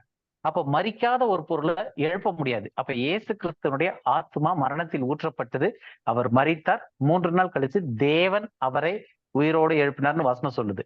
அப்ப அந்த மாதிரி அது வந்து நம்ம எல்லாருக்கும் எப்படி உயிர்த்தெழ போறோம் அப்படின்றதுக்கு ஒரு முன்னடையாளமாவும் இருக்கு. அவர் தான் முதற்கனின்னு சொல்லுது, பின்பு அவருடையவர்கள், அது நம்ம உயிர்த்தெழுதல் டாபிக்ல படிப்போம். சோ இப்போ வந்து தெளிவா நமக்கு புரிஞ்சிருக்கிறது, ரத்தத்துல என்ன இருக்கு அப்படின்னு பார்த்தோம்னா ஆத்மா ரத்தத்தில் இருக்கிறது, சுவாசத்துல ஆவி இருக்கிறது, ரெண்டும் சேர்ந்து இந்த மாம்சத்தை இயக்குகிறது. இதற்கு கிளியரா இருக்கு இல்லையா? ஏதாவது கேள்விகள் இருக்கா? ஓகே. சோ இப்ப அடுத்தது ஒரு சின்ன டாபிக், ஒரு பாதி வரைக்கும் பார்த்துட்டு கூட நிறுத்திக்கலாம். இப்ப நம்ம பார்த்துட்டோம் ஆத்மா எங்க இருக்கு, மனுஷனுடைய ஆத்மா எங்க இருக்கு,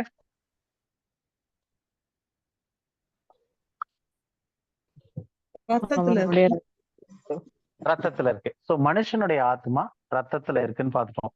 இப்ப அடுத்து ஒரு கேள்வி, ஆதாம் வந்து என் எலும்பின் எலும்பும் என் மாம்சத்தின் மாம்சமாய் இருக்கிறாள் என்று சொல்றாரு. ஆதியாகமம் 2வது அதிகாரத்துல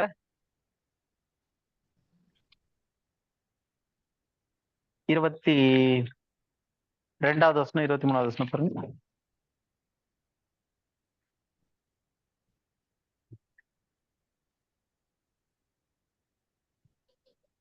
இருபத்தி 22வது வசனம்.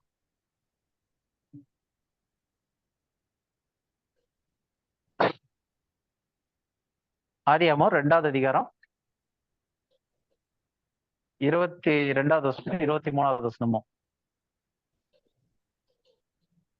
And the rib which the Lord God has taken from man made he a woman and brought her unto the man. 23.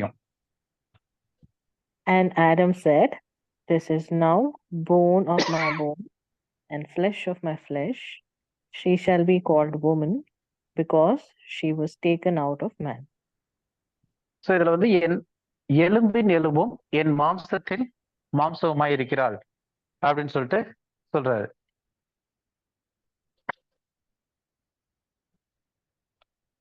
இப்ப கேள்வி என்னன்னா, பிரதர்யா திடீர்னு ஸ்டாப் ஆன மாதிரி இருந்தது, கட் ஆயிட்டோம்னு நினைச்சேன்.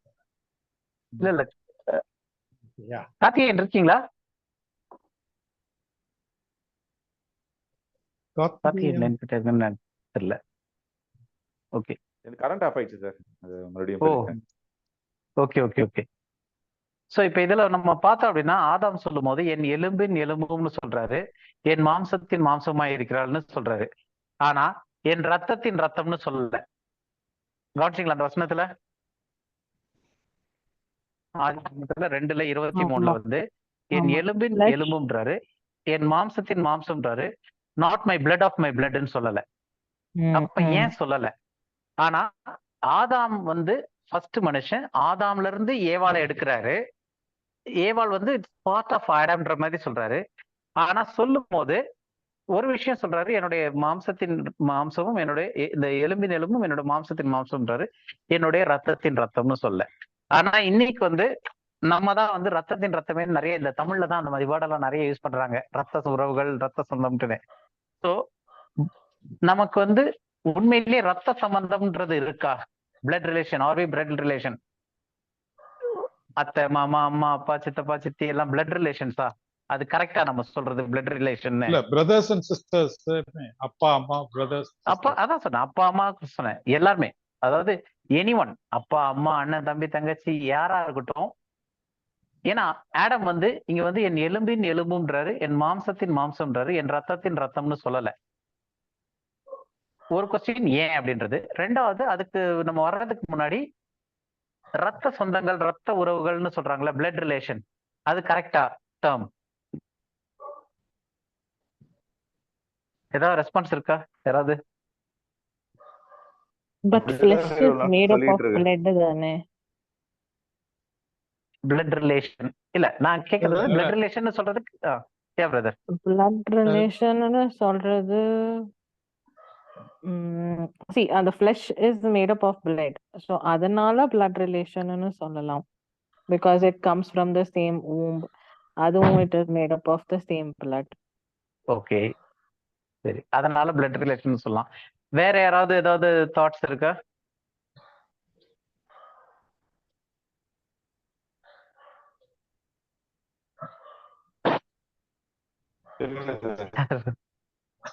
Okay, Karthikeyan should be able to answer, ஏன்னா அவர் மெடிக்கல் ஃபீல்ட்ல இருக்கிறதுனால.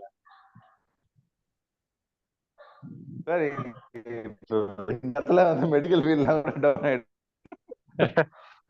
சிஸ்டர் ஹேமா இருக்கீங்களா? இருக்கிறேன் பிரதர்.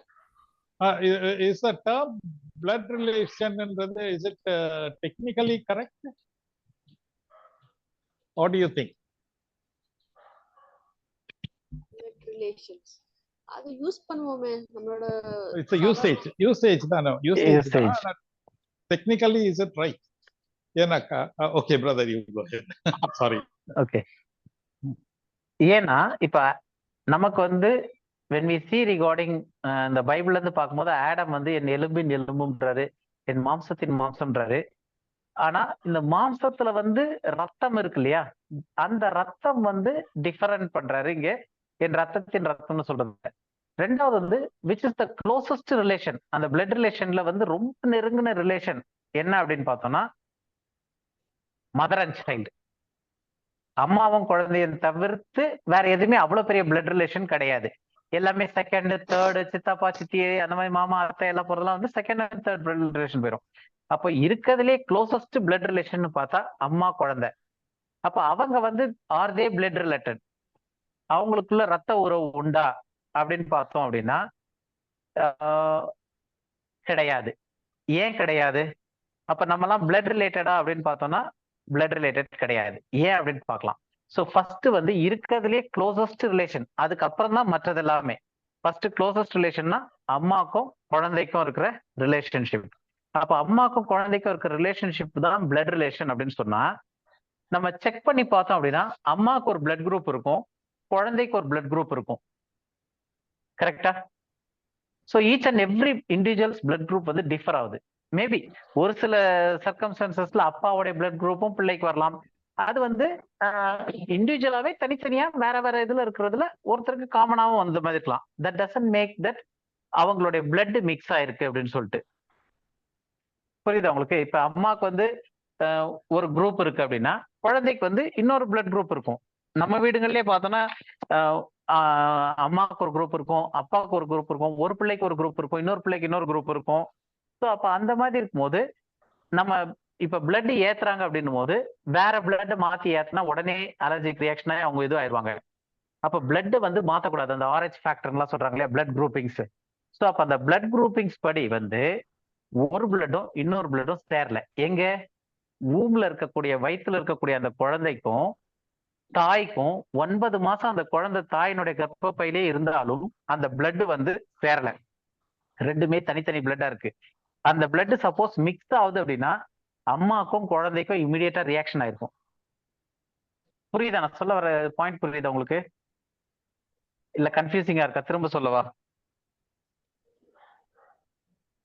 கன்ஃபியூசிங்கோட எனக்கு என்னன்னா இப்போ ஃபிளஷ்லயும் பிளட் இருக்கு. சோ அது எப்படி டிஃபர் ஆகும்? ஓகே, ஒரு நிமிஷம். I will explain you brother. Suppose வந்து இப்ப அம்மாவுக்கு வந்து பி பாசிட்டிவ் இருக்குன்னு வச்சுக்கோங்களேன். குழந்தைக்கு வந்து வேற ஒரு குரூப் விச் கேனாட் மேட்ச். ஏன்னா ஒரு சில பிளட் குரூப் மேட்ச் ஆகக்கூடாது. மேட்ச் ஆச்சுனாக்கா மிக்ஸ் ஆச்சுனாக்கா மேட்ச் ஆகாது. மிக்ஸ் ஆச்சுனாக்கா இட் பிகம் அ பாய்சன் இல்லைங்களா? Do you agree that Jessie? Yes. Okay. So அம்மாவுடைய பிளட் ஒரு குரூப்பும் குழந்தைக்கு உன்னுடைய பிளட் இன்னும் ஒரு குரூப்புமா இருக்கிற பட்சத்துல அது வந்து உள்ள வந்து மிக்ஸே ஆகல. மிக்ஸ் ஆச்சுனாக்கா குழந்தை தாய் சேய் ரெண்டு பேருமே இறந்துக்கக்கூடிய சான்ஸ் இருக்கு. அதனால பாத்தீங்கன்னாக்கா அம்மாவுடைய பிளட் குரூப் டெஃபினட் வேறையா இருக்கும். குழந்தையினுடைய பிளட் வந்து not necessarily the same. It could be same R it could be different இல்லைங்களா? சோ அந்த விஷயத்துல வந்து பாத்தீங்கன்னாக்கா டிஎன்ஏ மேட்ச் ஆகும், பட் பிளட் மேட்ச் ஆகாது. சரிங்களா? டிஎன்ஏ வச்சு நாம வந்து அந்த ரிலேஷன்ஷிப் எல்லாத்தையும் கண்டுபிடிக்கலாம், பட் நாட் வித் பிளட். புரியுதாமா? அது புரிஞ்சுது. But still my doubt is not clear. neither my doubt, it is like எப்படி சொல்றது, see a mother's body itself is made up of flesh and it has blood.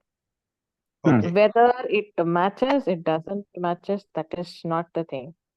But it is made up of blood, and that is how the baby is also surviving. Without mother's blood. இல்ல ஒரு நிமிஷம் நான் அந்த இதுல okay, நான் எனக்கு point புரிஞ்சிருச்சு. So பேபிக்கான அந்த எனர்ஜி ஸ்ட்ரென்த் எல்லாமே மதர்ஸ் பிளட்ல தான வருதுன்றது இல்லையா? சோ ஆக்சுவலா வந்து நான் வந்து இத பத்தி எடுக்கும் போது கொஞ்சம் நெட்லயும் சேர்த்து சர்ச் பண்ண நானு. அப்போ வந்து நான் பார்த்தது என்னன்னா, அந்த குழந்தைக்கான அந்த ஒரு ஃபீட் இருக்கு இல்லையா, அது வந்து ரொம்ப மெடிக்கலா போவேன்னா, பட் அந்த ஃபார்மேஷன் ஆஃப் ஜைகோட்ல இருந்து அந்த இதுல இருந்து உருவாகும் போது அந்த ஃபர்ஸ்ட் ஃபியூ வீக்ஸ்க்கு வந்து அந்த யூட்ரஸ் வால்ல இருக்கக்கூடிய அந்த எனர்ஜி எடுக்குது. It is only the energy, not the blood. First அந்த எம்பிரியோ ஃபார்ம் ஆகிறதுக்கு முன்னாடி இருக்கும்போது, அதுக்கப்புறம் வந்து இட் இஸ் த பிளாசண்டா, அந்த ஒரு பன்னீர் குடம்னு சொல்லிட்டு அந்த ஒரு ஃப்ளூயிட் குள்ள இருக்கு இல்லையா? ஸோ அந்த ஃப்ளூயிட் குள்ள இருந்து it takes the energy and that is not the blood. அந்த ஃப்ளூயிட் வந்து எதோட கனெக்ட் ஆயிருக்குன்னா அம்பிளிக்கல் கார்டோட கனெக்ட் ஆயிருக்கு. So nowhere in no sense டைரக்டா பிளட் வந்து இங்க போய் blood get mixed or blood get things. Blood வந்து சேர்றது இல்ல. But mother's feed. So the milk is, the blood is converted to milk, yeah? Converted. It is not the blood. It is the Exactly. energy You essence. can't give, so you can't directly give that. But other than so it is everything a byproduct or the main product will be somewhere or the other side. Blood I felt that blood relative is something they exist. It is actually நம்ம இன்னும் பின்னாடி பார்க்கும்போது it is actually the DNA ன்னு பார்ப்போம்.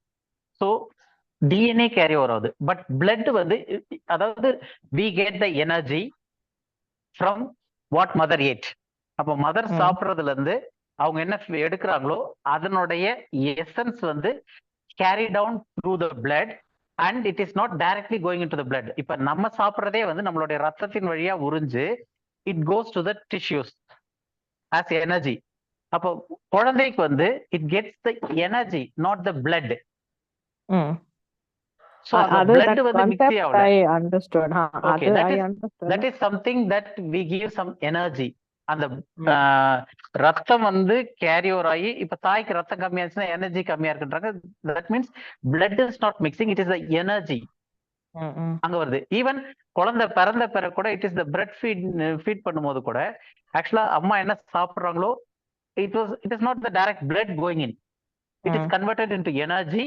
ஏன்னா பிளட்டுக்கும் குழந்தைக்கும் டைரக்டா சம்பந்தமே கிடையாது. இப்ப சம்பந்தம் வந்து டைரக்டா பிளட்ல இருந்து டைரக்டா போச்சுன்னா குழந்தை அந்த டைம்லயே வந்து குழந்தைக்கு சப்போஸ் வேற பிளட் குரூப்பா இருந்துச்சு அப்படின்னா we are talking regarding the அந்த கோர்.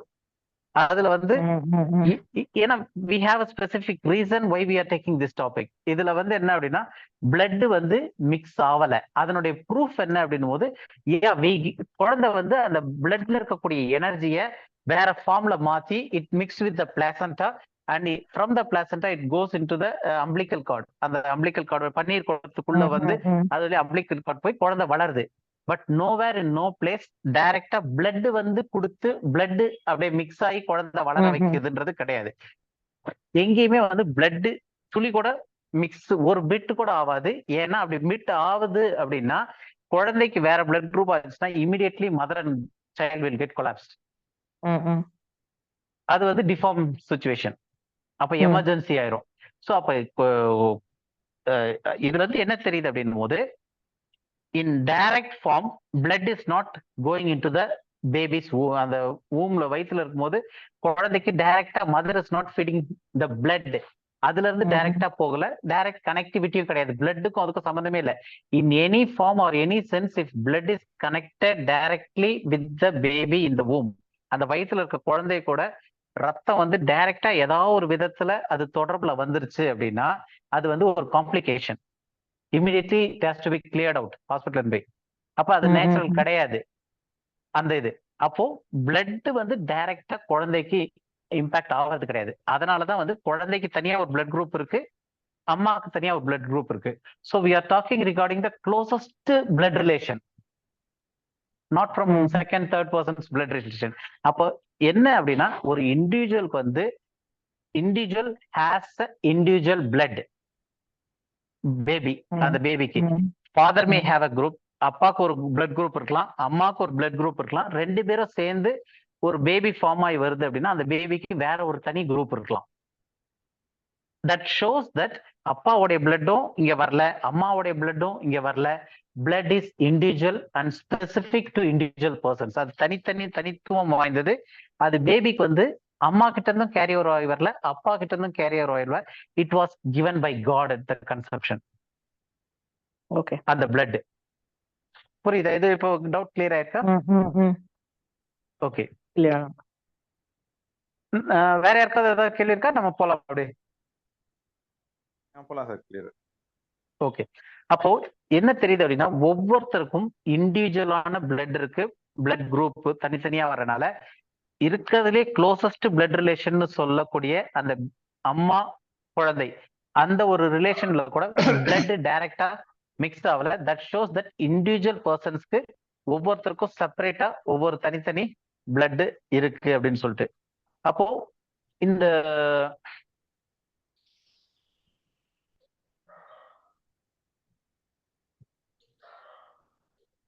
இது ஏன் தனித்தனியா இந்த ஒவ்வொரு பிளட் குரூப் இருக்கு அப்படின்னு பார்த்தோம்னா, இப்பதான் நம்ம பார்த்தோம் கொஞ்ச நேரத்துக்கு முன்னாடி, ஆத்மா எங்க இருக்கு?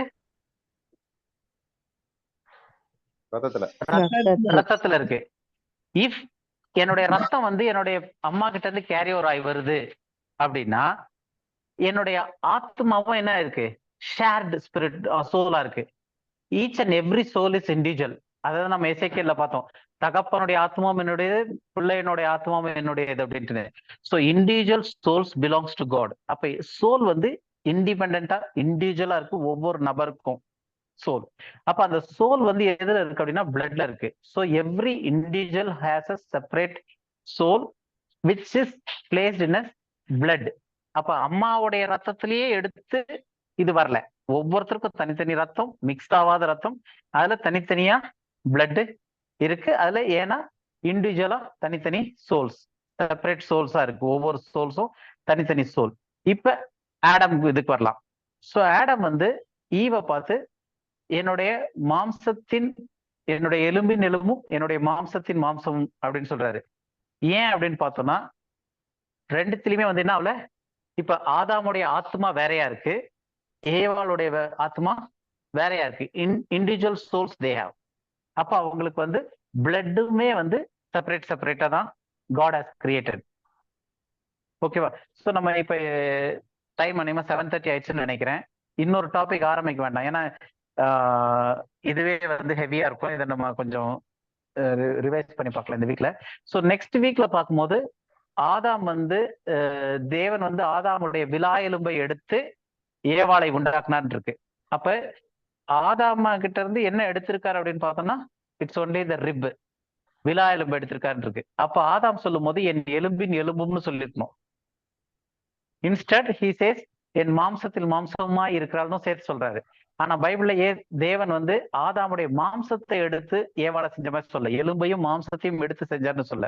It is only the rib, விலா எலும்பில் ஒன்றை எடுத்து ஏவாளை சிருஷ்டித்தார்னு.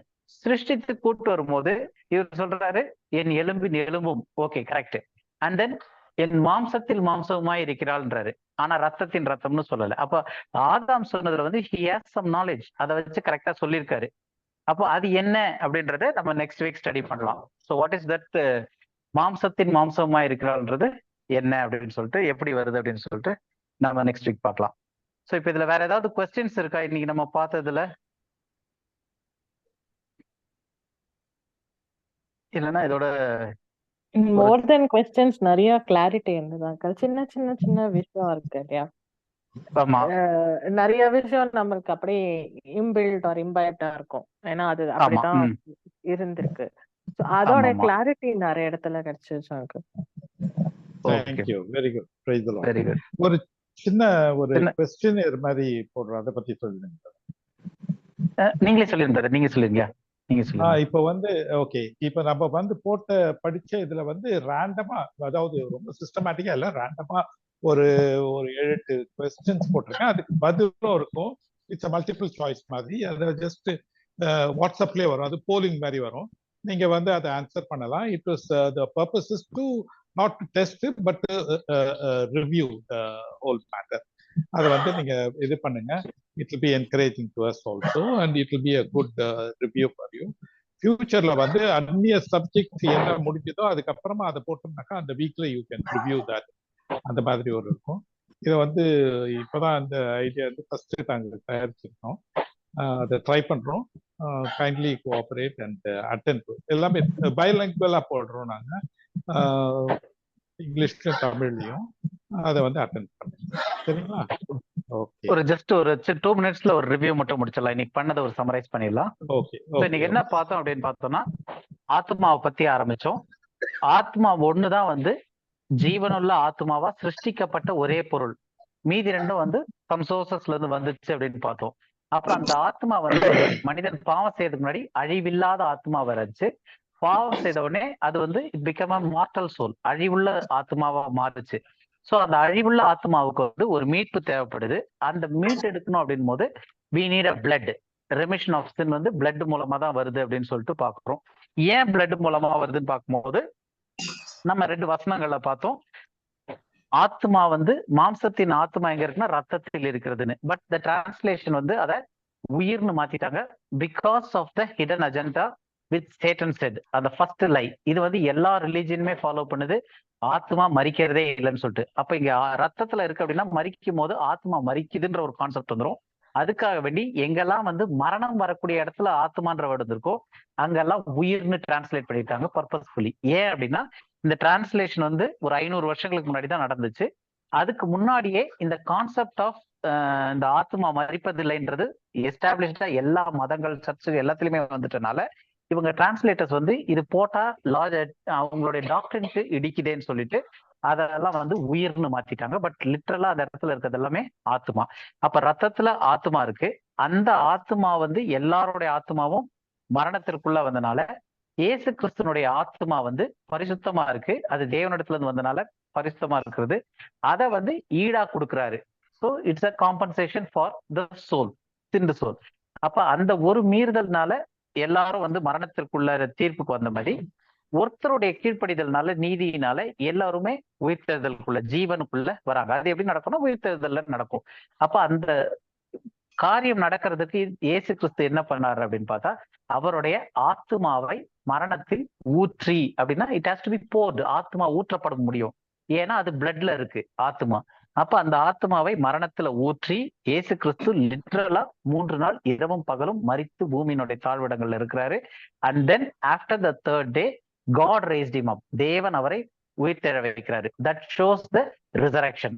அதுல ஸ்டேஜஸ்ல அவர் வந்து முதற்கனியா இருக்கிற உயிர்த்தெழுதல நாமும் உயிர்த்தெழுவோம் அப்படின்னு சொல்லிட்டு பார்த்தோம். அதுக்கு வந்து அந்த எபிரேய வார்த்தையில இருக்கக்கூடிய உயிர்னா என்ன, ஆத்மா என்ன, அந்த காரியங்கள்லாம் கூட வச்சு பார்த்தோம். அடுத்தது இருக்கிறதுலே க்ளோசஸ்ட் ரிலேஷன் வந்து பிளட் ரிலேஷன் தான். அம்மா பிள்ளைக்கான பிளட் ரிலேஷன். ஆனா அந்த பிளட் ரிலேஷன் சொல்றதுக்கு சரியா தவறான்னு பார்த்தோம்னா நம்ம இன்னைக்கு பொதுவாவே வந்து ரத்தத்தின் ரத்தம், ரத்த சொந்தம் எல்லாம் சொல்றோம். But biblically it is not true. ஏன்னா medically also it is not true. Blood வந்து ஒரு பிளட்டோட இன்னொரு பிளட் சேர முடியாது. குழந்தையினுடைய பிளட் இண்டிவிஜுவலா வேற தனியா இருக்கு, அம்மாவுடைய பிளட் தனியா இருக்கு. அப்ப பிளட்ல வந்து ஒன்னா சேரவே முடியாது. It is not the blood relation. In other sense we can say, நம்ம என்ன சொல்லலாம்னா டிஎன்ஏ ரிலேட்டட். ஏன்னா எனக்கு தாத்தா மாதிரியே நான் இருப்பேன், எங்க அப்பா மாதிரி இருப்பேன், ஒருத்தருடைய குணாதிசயங்கள் கேரி ஓவர் ஆகுது. இது எல்லாமே it is not from the blood, rather it is from the DNA which is carried by, அது அப்பா கிட்ட இருந்து வர்றது, அம்மா கிட்ட இருந்து வர்ற டிஎன்ஏல இருந்து தான் அந்த குணாதிசயங்கள் மற்ற எல்லாமே வர்றதுக்கு எல்லாமே. பட் த இண்டிவிஜுவல் பிளட் தனித்தனியா இருக்கு. ஏன் அப்படின்னா ஆத்மா ரத்தத்தில் இருக்கிறது, ஒவ்வொருத்தருடைய ஆத்மாவும் தனித்தனியா இருக்கு அப்படின்னு சொல்லி பார்த்தோம். ஸோ நெக்ஸ்ட் வீக் வந்து நம்ம ஆதாமுடைய விலா எலும்புல இருந்து எடுத்ததுக்கான அந்த விலா எலும்புன்னு போது எலும்பு மட்டும் சொல்லாம என் மாம்சத்தின் மாம்சம்னும் சேர்க்கிறாரு.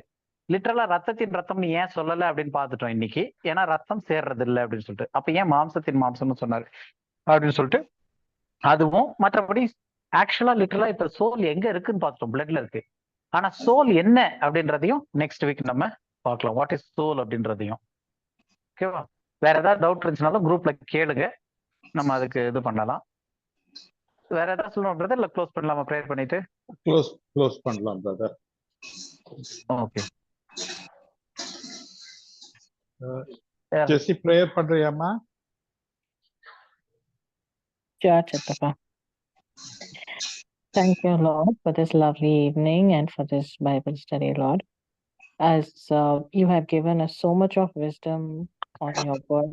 Thank you, Jesus. Thank you for giving Uncle and Chittappa, who had enlightened us today on various topics all throughout these years. Thank you, Lord. Thank you for giving us, enlightening us every day and changing our lives. Thank you, Jesus. Bless them all. Bless them a good week ahead. Thank you, Jesus. Amen. ஆமென். என் ஆத்மாவே ஆத்மாவே கர்த்தரை கர்த்தரை ஸ்தோத்திரி, ஸ்தோத்திரி, முழு உள்ளமே என் அவரை முழு பரிசுத்த நாமத்தை ஸ்தோத்திரி. என் ஆத்மாவை கர்த்தரை ஸ்தோத்திரி. அவர் செய்த சகோதரர்களே. ஆமென். Thank you. Praise the Lord. Praise the Lord. Thank you. Thank you, brother. Thank you.